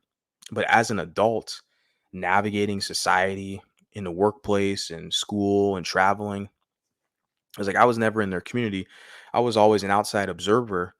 And over the years, like especially my 20s, looking at like a lot of their functions, their gatherings and stuff like that, and I realized, yeah, I'm not going to be in a situation where I'm getting like punked, where I got to do all the heavy lifting. They want me to be like Colin Kaepernick or Jesse Williams, one of these mulattoes who are virtue signaling. Or out in the UK, they got a guy, I think his name is Akala. Akala is a biracial. I think that's his name. He's a biracial guy out in the UK. He's like super pro black and shit. He's biracial. It's like, I'm not going to be like one of these guys, man. I'm good. I'm good where I'm at in my life. Could things be better? For sure. But guess what? Things could be a lot worse. Like, I'm really happy with my situation. And yeah, so I was never in the communata like that. So, and of course, you can see the results have paid off. You put here, aren't these the same women that claim that the black man is God and we was kings? That's funny. We was kings. Yeah. That's amazing because I love seeing mulattoes together. Yeah. Yeah, definitely like what I've seen where I'm from in California and even in Vegas. I saw a lot in Las Vegas. It's very common. You'll see mulattoes with other mulattoes. I don't know if I say very common, but you will see it if you're around enough. And then, yeah, but I see a lot of mulattoes with Mexican or Chicanos or Latinos because that's like the majority in Southern California and then like Las Vegas area. So it's just there's so many options. I mean, most of the women I've been with are Mexican women because there are just so many of them. Like there's so many options there. Last year, Egyptians gods. This year is Native American. Yeah, right. The Moors in Kemet, ancient Egypt, and now it's Aboriginals. And at the same time, we're all mixed, but also you ain't black. Yeah, the police gonna pull you over. They're the ones who are confused. They're the ones who have an identity crisis. They're the ones who are confused, but they project that onto us. And this is really what you're seeing with them, with all the different kind of personalities and identities they want to shapeshift in and out of. Because remember, their little leader, their FBA pro-whack leader, Tariq Rashid, remember, he had a whole app called like the Moor. He had a website or something about Moors. He was promoting all the Moorish stuff, the Moors, right? Because he's a grifter. So whatever's popping within the black conscious sectors, he'll jump on that. He was promoting a movie about 1804, about the Haitians, right? The Haitian kind of slave revolt. And then he turns around and starts talking crap about Haitians and you're an immigrant, you're not FBA. You guys see that type of grifter shit? And then yeah, Tariq Nasheed has been to Africa several times. I know he was on that Pan-Africanist stuff, but now he's on the FBA, talk about the originals. It's crazy how they every year they find a new grift to shift like into a whole new personality. But then they want to point the finger at us and say we're confused ones. See, the thing is, we can solve all this when mulattoes, when we are our own parents, meaning when we birth our own, that's when we're literally going to solve all that confusion that you know, the former slaves have pushed onto us or project onto us. We can solve all of that if we become our own people. Literally, we'll have that, we'll exercise that autonomy and sovereignty, because then we'll be able to we'll create and develop culture. We're in that stage, the infancy stage of identity formation and cultural development. Then we can pass down these traditions in our families. That's going to be, if you want to solve all that kind of confusion. Says, for real, Val, the level of ignorance and stupidity in these people are crazy. I even saw a video of a black man claiming that we were the original Vikings. Yeah. There's a page I follow is Asian people, and they report the black crimes, specifically crimes that black people commit on Asian people, because we know the liberal media in America doesn't, they don't want to show that. They don't really want to promote that and say that it's like a black on Asian crime. Even though a lot of black people give Asians all their money because they don't even have their own business structures like that. So they're going to give a Chinese guy $20 to make them chicken when they can make the chicken in their own damn kitchen for $10. But then again, that's going to,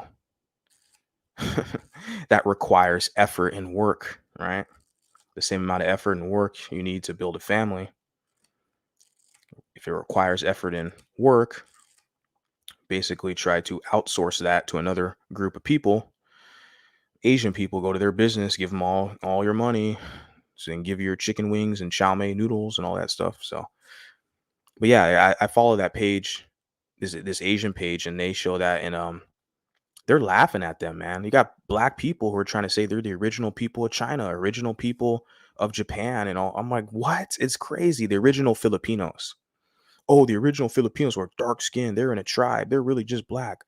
I'm like, I don't even really comment on that stuff that much. I laugh at it. Like, you put the comment here, I kind of mock it, but I'm not going to make any videos like mocking it. The level of mental confusion with a lot of them, it's so grotesque towards like, I don't even need to like make a video or highlight it. Everybody knows that it's pretty effed up how a lot of people, that kind of imposter syndrome where they want to switch to different identities. You put here, American biracials are masochistic. They like all that ish. Yeah. I think what it is a lot of American biracials is they like being punked by black people, honestly. I feel I start to realize that now. And there's a lot of biracial women. I'm going to be real. I'm going to say it right now. A lot of biracial American women, it's like, in order to prove their loyalty to the black race, they have to hate on biracial men to get black men's approval, and also to solidify their position within the black race. You'll have a lot of American biracial women, they'll have black men's bastard kids. They'll get impregnated by some black pookie, have his kids, okay? And so that's a way for them to anchor themselves in the black society, in the culture, so to speak, the black community, the black group. So we see the strategy and method that they're using. And so, yeah, it is pretty unfortunate. You see that that's really like a strategy people use. Like, they want to legitimize their position. Okay. So they have pookies, bastard kids, and they hate on the biracial guy so that black men will, support them. Right. And you got, yeah, it's pretty crazy. We see all this stuff, though. Yes, I've heard Adam and Eve were black. Yeah, right. Maybe they were, which is why Adam and Eve screwed up so badly. That's so funny. Wow. Wow. It says not all, but many are black identified and go harder than actual black people in choosing the most grotesque, ugliest mate to prove they ain't anti-black. You make a good point. Like, yeah, it's funny. You say they pick the grotesque and ugliest mate. Yeah. When you see a lot of mulattoes, right? It's like these are good looking people, man. Mulattoes are good looking. People say whatever the fuck they want about me, that I'm ugly and all this shit. I laugh. I'm like, bro, like the people who are saying that shit, they're not even on camera. I'm like, what type of coward shit is that? Like, if you were on camera and you were an attractive person and you're looking at me, mocking me or laughing, I'm like, okay, I get it. Yeah. But if you're some weak ass coward, you're not even on camera. It's like, what the fuck? But yeah, you say that a lot of them get with grotesque and ugliest mate to prove that they're not anti-black. Yeah, they get with a black partner to prove their blackness, and they have to basically talk crap about other mixed people who aren't black identified to prove their loyalty to the black group. And that's a very real thing. I think it's very common. Thinking, don't have the data or facts, but from what I'm seeing with social media, it seems to be very accurate. And you're right, like you said, they go. A lot of biracials are positioned. They know instinctively they have to prove their blackness to black people to justify their legitimacy being in their group for the membership access. So they have to go harder for black people, more than black people themselves. You're right. Where the biracial person, like say a Colin Kaepernick or Jesse Williams, those are the celebrity levels, but your everyday biracial, like I said, the guy out in the UK, Akala, yeah, well, they'll be super ultra pan-Africanist pro-black more than the black person. The black person, you have a lot of black guys that'll be sitting on their butt, playing video games, smoking weed, chasing light-skinned women. They're not doing a damn thing for the community, right? And vice versa. You'll have black women similar will have those type of behaviors. Maybe they're not playing Xbox, but they're twerking or doing something else on Instagram and eating crab legs while the Pookie guy's eating chicken wings. The Queen, she's eating crab legs. And yeah, they're not doing shit for the community. They're giving their money to Asians. Like I said, the chicken wing spot owned by Asians, the crab leg joint, the seafood joint owned by Asians. So these blacks are giving their money to these Asians, right? On social media, playing video games, not doing a damn thing for the community. But these lost in the sauce biracials who want black acceptance, they found a pathway to blackness for membership access. So they got to fight harder to prove their legitimacy, right? To be up in that group. We all know it's true. Calling a spade, right? I don't feel comfortable being underneath anybody, being a subordinate. So guess what? I created my own situation. It's working out good for me. Let me see what it says here. True Val, and they also claim the Moors, even though during the Moors era, black men were selling black women as slaves to cater to white women. I think during the Moors era, black men are laying up, in the Iberian Peninsula. It was a whole large mulatto contingent in that area, and a lot of them just basically were reabsorbed into the kind of Italian and Iberian peninsula. In Italy and Spain and in Portugal, when you had a lot of the Moors and even what do you call like Ottoman Turks and Berbers. Yeah, you had these different Arabic and North African groups and some Africans and blacks and Moors, right? Who basically had a lot of mulatto offspring when they conquered some of these areas and territories in that region, Southern Europe. But a lot of those mulattoes, just like I said, basically got reabsorbed into the kind of the body politic of those nations. That's why for years, the Italians were not fully considered, like they didn't have full white status in the United States of America, because the United States of America was founded on these kind of Protestant ethics, right? They call WASP, Anglo-Saxon, right? White Anglo-Saxon Protestant. And so they kind of had this hierarchy and category where it's like, yeah, you're Italian, yeah, you're white, but you're not white like me. You're a Southern European. They know the history of those countries battling with the North Africans and Moors and stuff, and how that population bled into their. So they didn't really look at them as being fully pure-blooded Anglo-Saxon. That's a whole nother discussion. We'll talk about more about that later. But shout out to you for your comment. They are fine with stereotypes until they get stereotyped. Oh yeah. Yeah, they love stereotyping us. You're confused. You're confused. You got a white mom. Once you start identifying them, their arguments and everything, oh, Logic isn't even black, so I wonder what she has to say. Yeah, he's like his dad is mixed, so he'd be in that quadroon category. But like I said, people, I don't see people really publicly use that word like that. He has a couple cool songs. Thinking she's talking about Logic. Yeah, I don't listen to his music. I couldn't tell you. I guess it's because since Logic's biracial and I'm biracial, I should just listen to Logic. Yeah, because he's biracial. I don't know, man. From some of the samples that I've seen of the songs, I'm like, I don't know if that's gonna be enough for me to click on a video and listen to it. I listen to a lot of stuff, a lot of depending on my mood. When I'm working out, like I listen to a lot of heavy metal. So I'm all over the place with music. Yeah. Logic said he can't stand that Dominicans because they don't identify as black. We ID as mulatto. That's when he lost me. Yeah.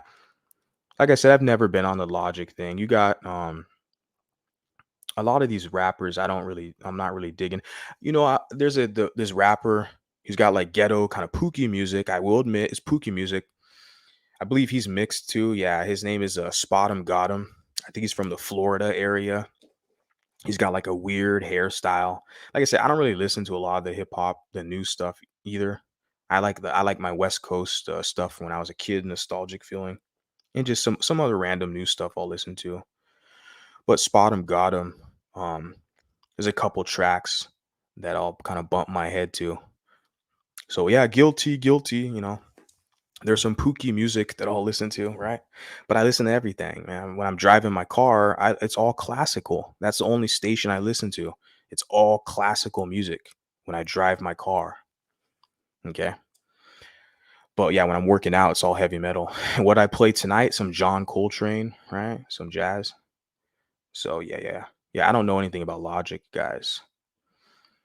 I remember that Moors thing, Hebrew Israelites. Yeah, Aboriginals, Hebrew Israelites. Damn, you guys are hitting me with the comments. Shout out to you guys. You guys are still listening to me this late at night. I'm still up.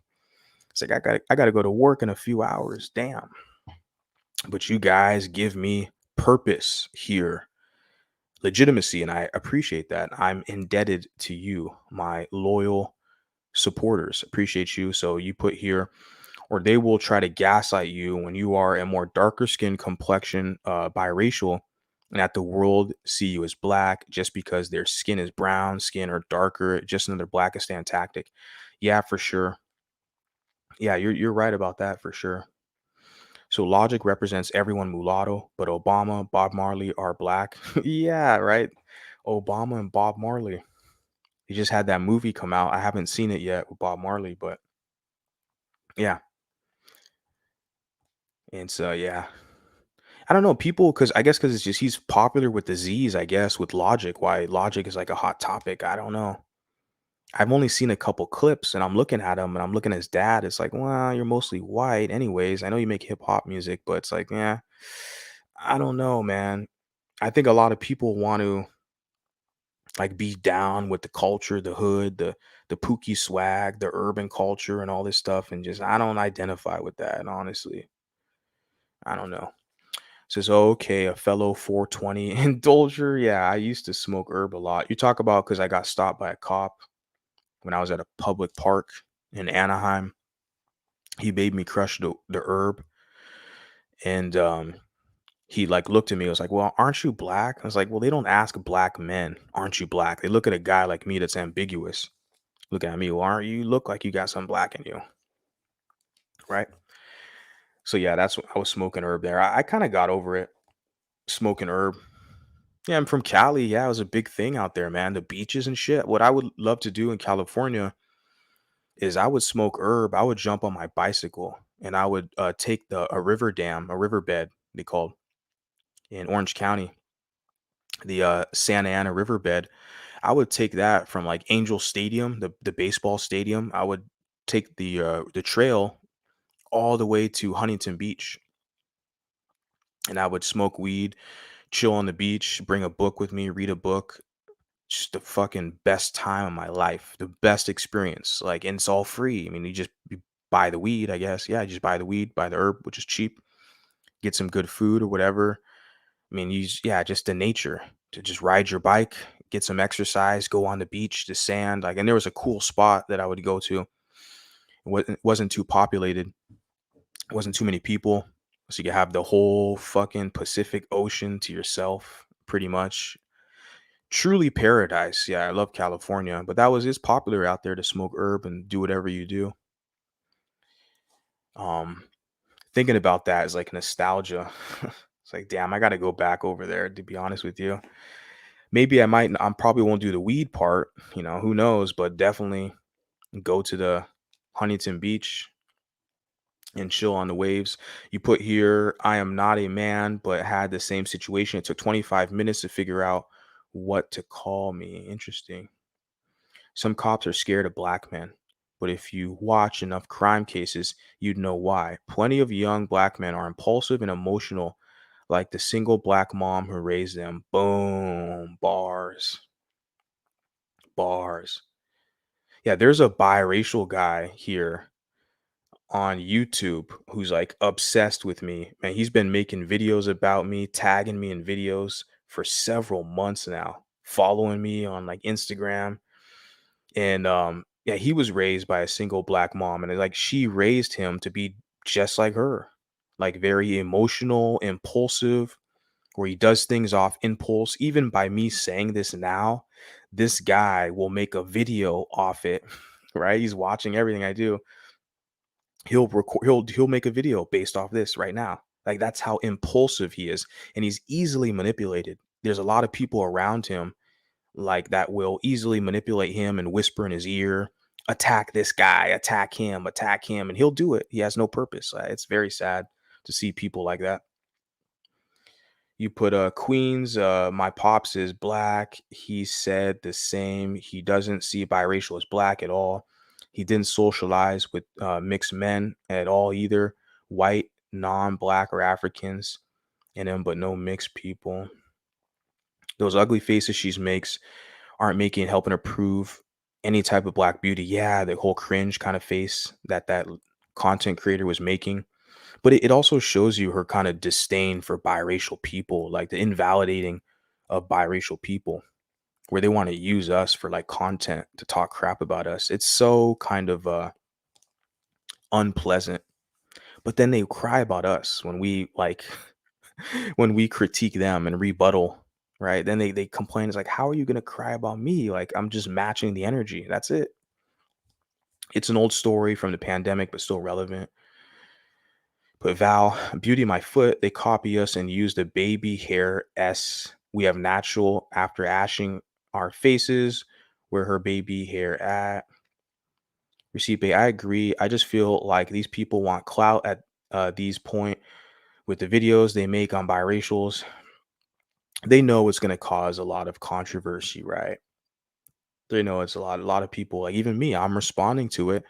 So I'm giving her what she wants. She wants the attention. I mean, to me, she likes women. So I'm pretty sure she wants the biracial women to respond, right? Because I'm that lady there, the whole colorism, kind of texturism, featureism, that's like yeah. That's somebody who's a woman who's same sex attracted, pretty much. So she probably doesn't even care that I'm doing a review. It's all right, no worries. You put here. Another strange thing is they claim white women want to look like them for tanning, yet they tan more to our skin color. Yeah, they're not. The white women are not trying to be jet black. Yeah, there's like one woman who did that in Germany, but she had like plastic surgery and a bunch of other stuff. Like, she made her skin like super dark skin, but that's like rare, right? A lot of white women, they want their skin like kind of like, yeah, tanned. Yeah. Tan complected, not jet black. Yep. It does tickle into excuse me. We're 3 hours deep. Almost done getting through this. Shout out to you guys.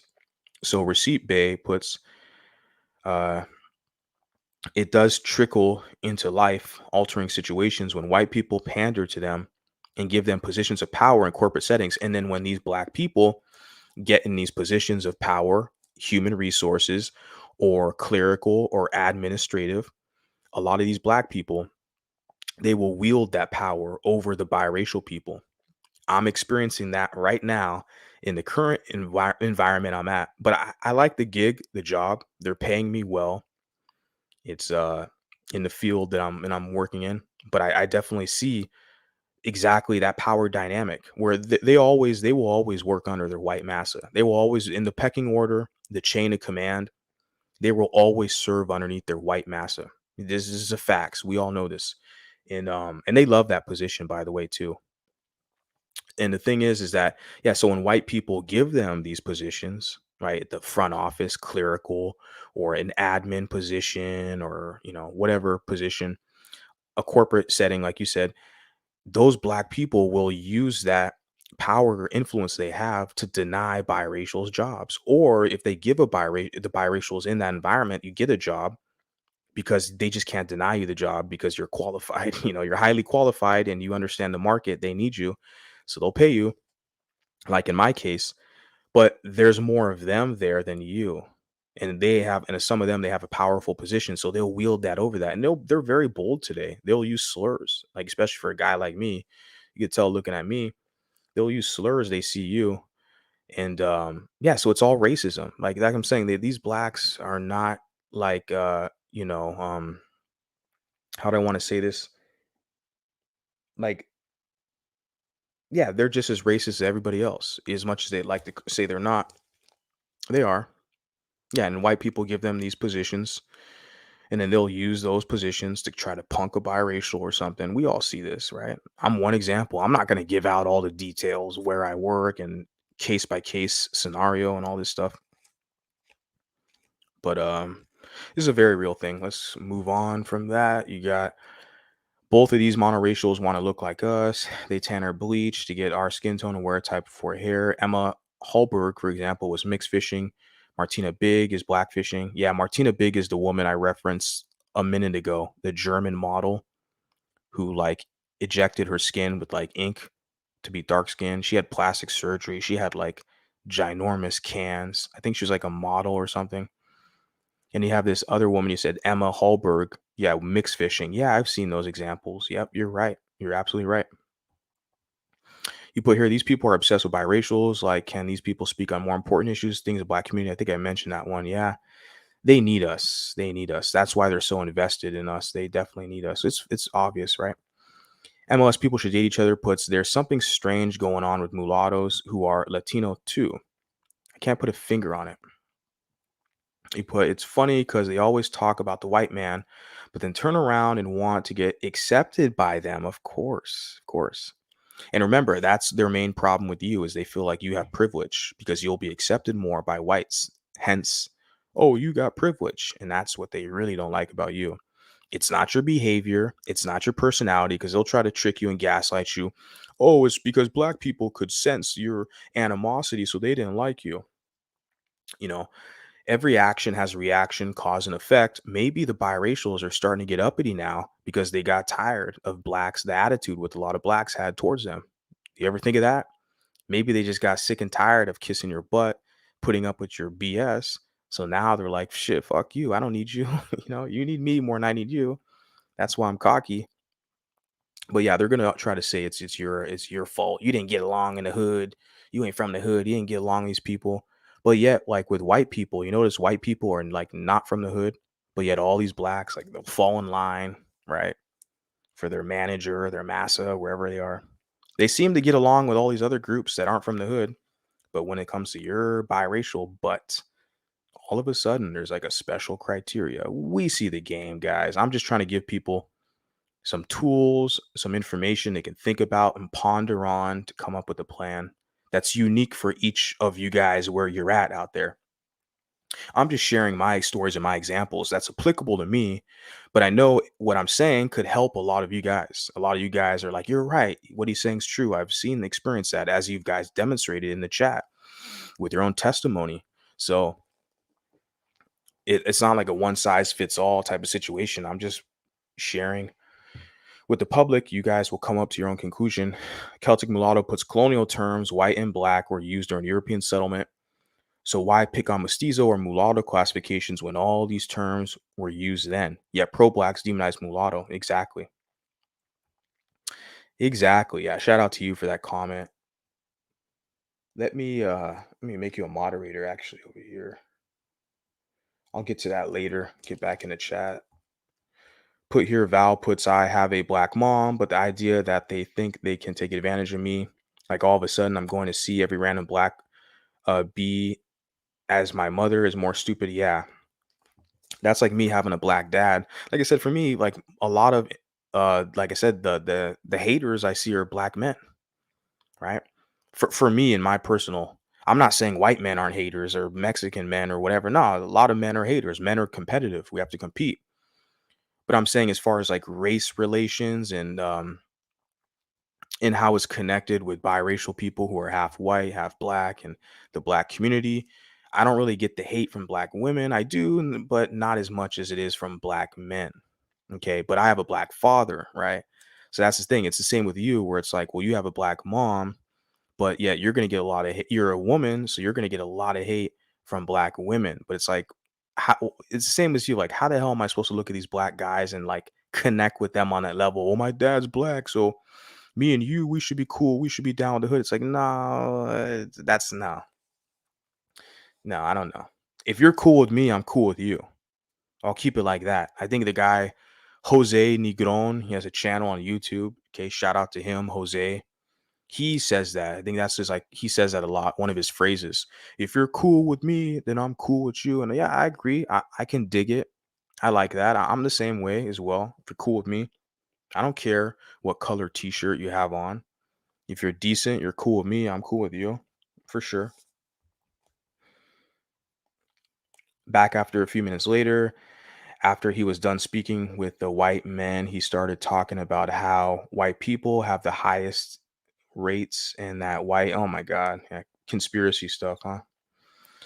I've been to plenty of black barbecues growing up. It's overrated, loud, and unhealthy food. I don't miss, there was a spot I went to. It's a black business in Oakland, California. It's called Southern Cafe, and they have like the soul food there, like fried chicken and catfish and banana pudding, collard greens, cornbread. They have all the kind of traditional kind of soul food dishes, and that spot was fire. That was really good food, really good eating right there. I highly recommend that spot, Southern Cafe in Oakland. That's a really good restaurant. But yeah, I get what you're saying. Like, yeah, I'm just using that kind of the analogy of like the cookout, where they're talking about this social gathering, like where it's a bunch of black people, like the cookout, invited to the cookout. Like people still say that crap. Like, bro, we know the game, how a lot of those people at the cookout, they're trying to get the hell away from that cookout and go to the white spots. And they're mad at other people who kind of, are black adjacent, who have some presentable black features or, heritage phenotype, where they want to hate on those people because it's easier for them to get into the white spaces and fit in. That's what we see now, guys. Come on. Am I making this crap up or what? Or am I just salty? I'm just race obsessed and salty. I'm just a dude with a microphone. It says, Val, honestly, same. I also felt so uncomfortable being there because they kept staring at me. Interesting. Do you have creepy black male cousins acting weird towards you for being light skinned and mixed too? Yeah. The fetishizing mixed women. I agree. They got so mad once white people consider mulattoes and want to give them opportunities. That's the story of my life, huh? Thus far. Is she mad that he knows his parents? Yeah, right. Because that's a good point you put here. Because Logic, the rapper, knows his parents, his father and his mom, right? She could possibly, you're right, be mad about that. That's a good point. Now, this is Val's opinion. She's going to be very harsh and assertive. I'm just reading it. Let's see where this goes. Most Black Americans are so pathetic and easy. This works. It was easy for my dad to get in good with any AA African American just simply by telling them he had half Black kids. They felt loved by a white man. If you want to understand Black people in America, African Americans, like you put here, AA, is they love and worship white people. I don't care whatever they say on social media, the internet, all the little stupid, unseasoned jokes, all that dumb crap. They love and worship white people. They live for the validation of white people. So, me as a mulatto guy, biracial, got a white mom, I see this. I'm at a position now. I'm mature enough. I have the vocabulary now where that I can articulate it to the public. But once you figure that out, you kind of realize the situation that you see yourself observing is that they love and worship white people more than white people love and worship themselves, honestly. And it's sad because that plays out with a lot of biracial people. Well, they will love and coddle and defend Black people more than Black people will do that for themselves or their own family or people. It's very interesting situation that we see. Okay. Or that I see. I'm just giving you guys my view on that. You put here, so they do not gatekeep the Black community from anyone, white, just mulatto. That's what I'm saying, Val. You know it's true. When they talk about we need to gatekeep Blackness, they're only talking about trying to punk these mulattoes, to keep mulattoes as subordinates. Look at Eminem. Eminem gets the carte blanche treatment. All these rappers, right? I told you, Black people love, and African Americans, they love and worship white people. So yeah, a white man is safe in the hood. A white man could go to any hood in America, and they're gonna like this YouTuber. His name is Peter.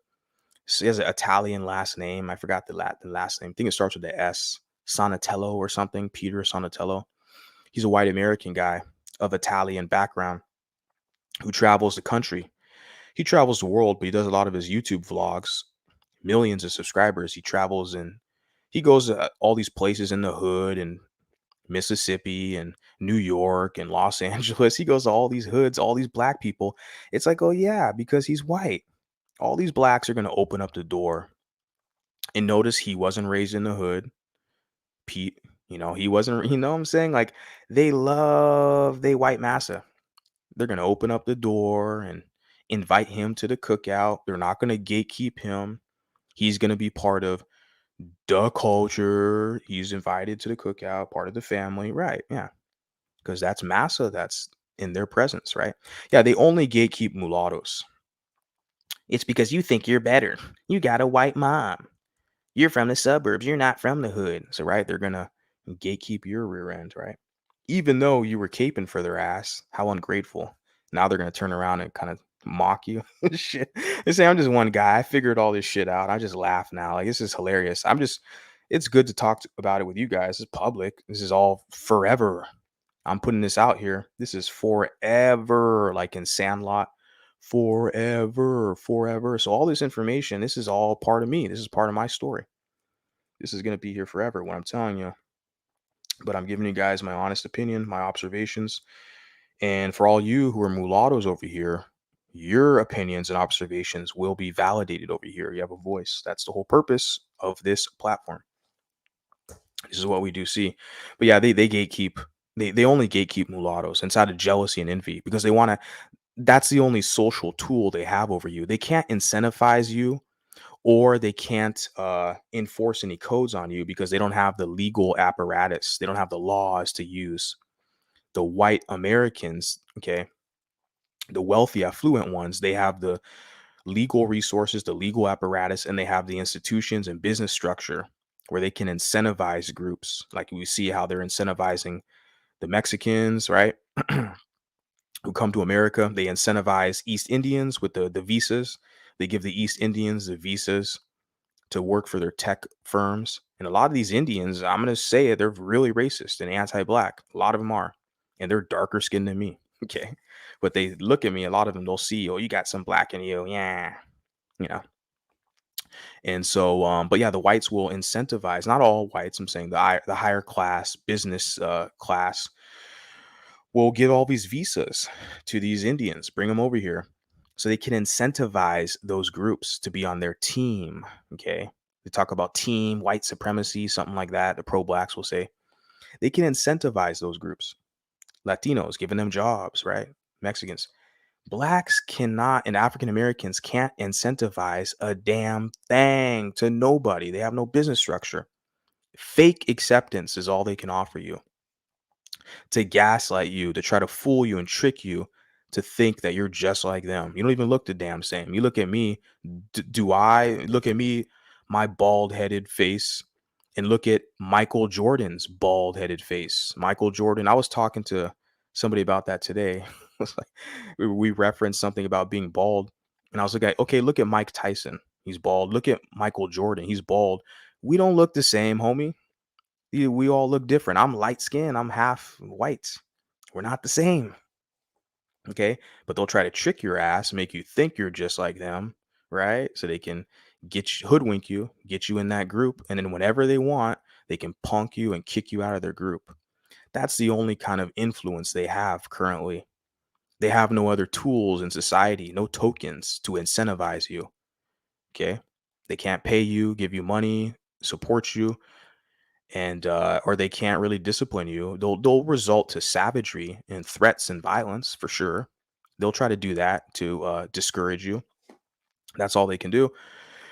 Really, that's all they can do. Yeah. So they only gatekeep mulattoes. I said a lot with that one comment, but that's like part of the whole ordeal. You say, Val, yes, I definitely did, but he was my uncle. He would also want to be around me and want to touch just because I was light skinned. I honestly was disgusting. His daughter was biracial as well. Wow. Anytime I tell a black woman that I have black mom, white dad, 90% of their response is, see, white men love black women. Yeah. Yeah, it's like an ego boost, huh?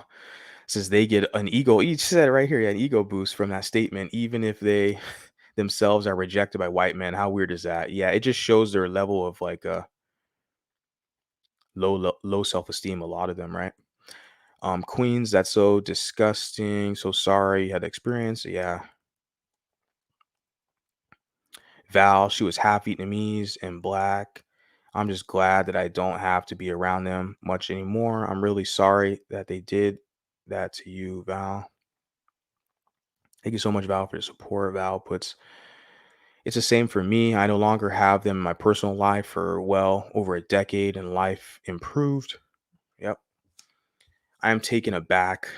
We all have these experiences, Val. Sending positive vibes, hugs. I know, I know.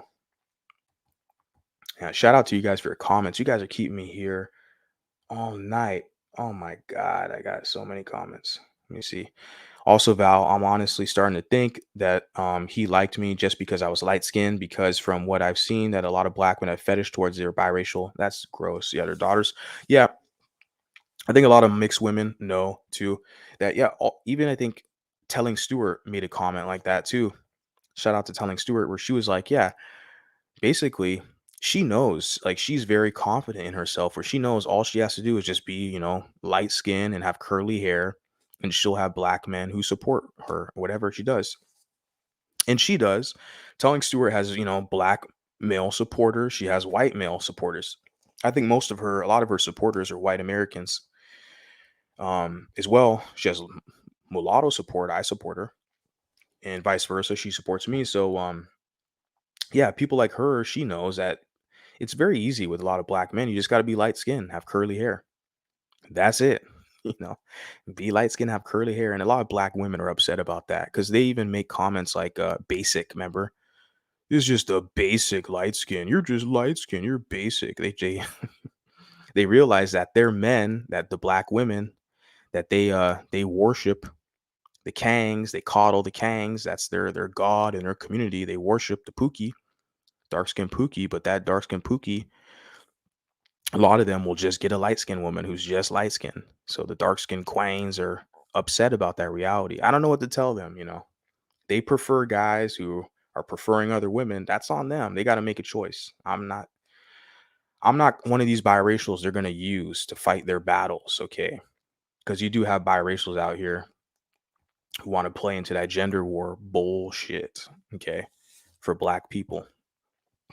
Not my argument or not my war, whatever. So you put here, I'm sending blessings and hugs, receipt, Bay, and Val. Let's see what we got here. Yeah, the original Japanese. They created the boba. Let me see. Gonna kind of run through these comments because I've been here, Jesus, over 3.5 hours. But shout out to you guys. But here, it's funny because they hate mulattoes with white moms, but also hate the white man. Yeah, right. Make it make sense. That's why they're confused. They're the confused ones pushing it on us. They don't like mulattoes with white moms, right? They talk all this crap on us because they feel like they know the culture's passed down through the mom. And if we were raised around white people, we see how confident white people are. And they all have white moms. And I have a white mom. And these are my peer groups. I grew up with a lot of them. So you see that kind of arrogance. You could say arrogance or cockiness or just self-assurance. Okay. That's the right word to use. Self-assurance in myself, my capabilities. Like, I just got to put the work in, hard work. And maybe some privilege would help. A lot of luck would help too. But yeah, and I look at like with black women, it's like, I'm not underneath you people. Like, I know you guys have a lot of, your households are a lot of just single women in the households. Like, I'm not underneath you. But yeah, they get on the internet and complain about white men too. It's like, which one is it? The white moms or the black man? Which ones do they not like today? A lot of them don't like themselves. Okay. And they project that on everyone else, especially if you're biracial. You start to analyze this. You're like, okay, yeah, I see that. I see it. You put it's because I feel more black women low key like Zendaya and support her, even though she's one of the mulattoes with white moms. Black women kind of like, yeah. Well, Zendaya's black identified and she's a virtue signaler, right? She's basically like, well, I'm gonna use my status to help get more darker skinned black women to get jobs in Hollywood. She's one of those types, okay? And didn't Zendaya marry a white man? The guy, the Spider-Man guy from England. Forgot his name. But yeah, she's married, but she's gonna defend the honor of the black sisterhood. Yeah, right. It's all for her brand. Is a liberal shill, Hollywood entertainment shill. It's all for her brand. Paula Patton was doing the same crap. A lot of them will say that to gain a favorable audience. They want that support. And it makes sense for business. You want all the support you can get, promotion. You want a likable personality. You want to be a likable personality to get all the support. I guess I can't relate to it because I'm a little different. I'm kind of like super niche and super specific. It's like I want people to know that what my values are. I have specific values and what I favor and what I don't like. So I'm not really hiding that aspect. Let's continue on here. What are they so worried about? They're the original blueprint. Yeah, Mother Goddess. Shout out to Majestic Butterfly. She puts, they hate whoever they can't impose their control over. Exactly. Right? Because they often they feel powerless, like they have no power in society. And they want that feeling of power. They want to feel that dominance, that power. They're lacking that. And they can only do it to each other. That's why they have a lot of the crime rates and the statistics, like the other woman referenced 5.5 hours. That's against their own people, black on black crime.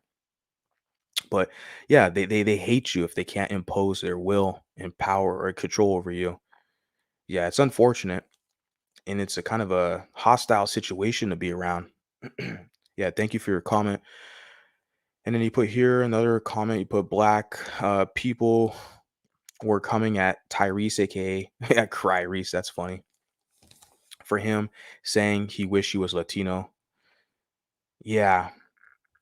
And he got with a Latino woman, right? I think he has kids with a Latina woman. Yes, I feel like this is one of the reasons why the black community doesn't do well, because they coddle the men on their community. Yeah, and the criminal men.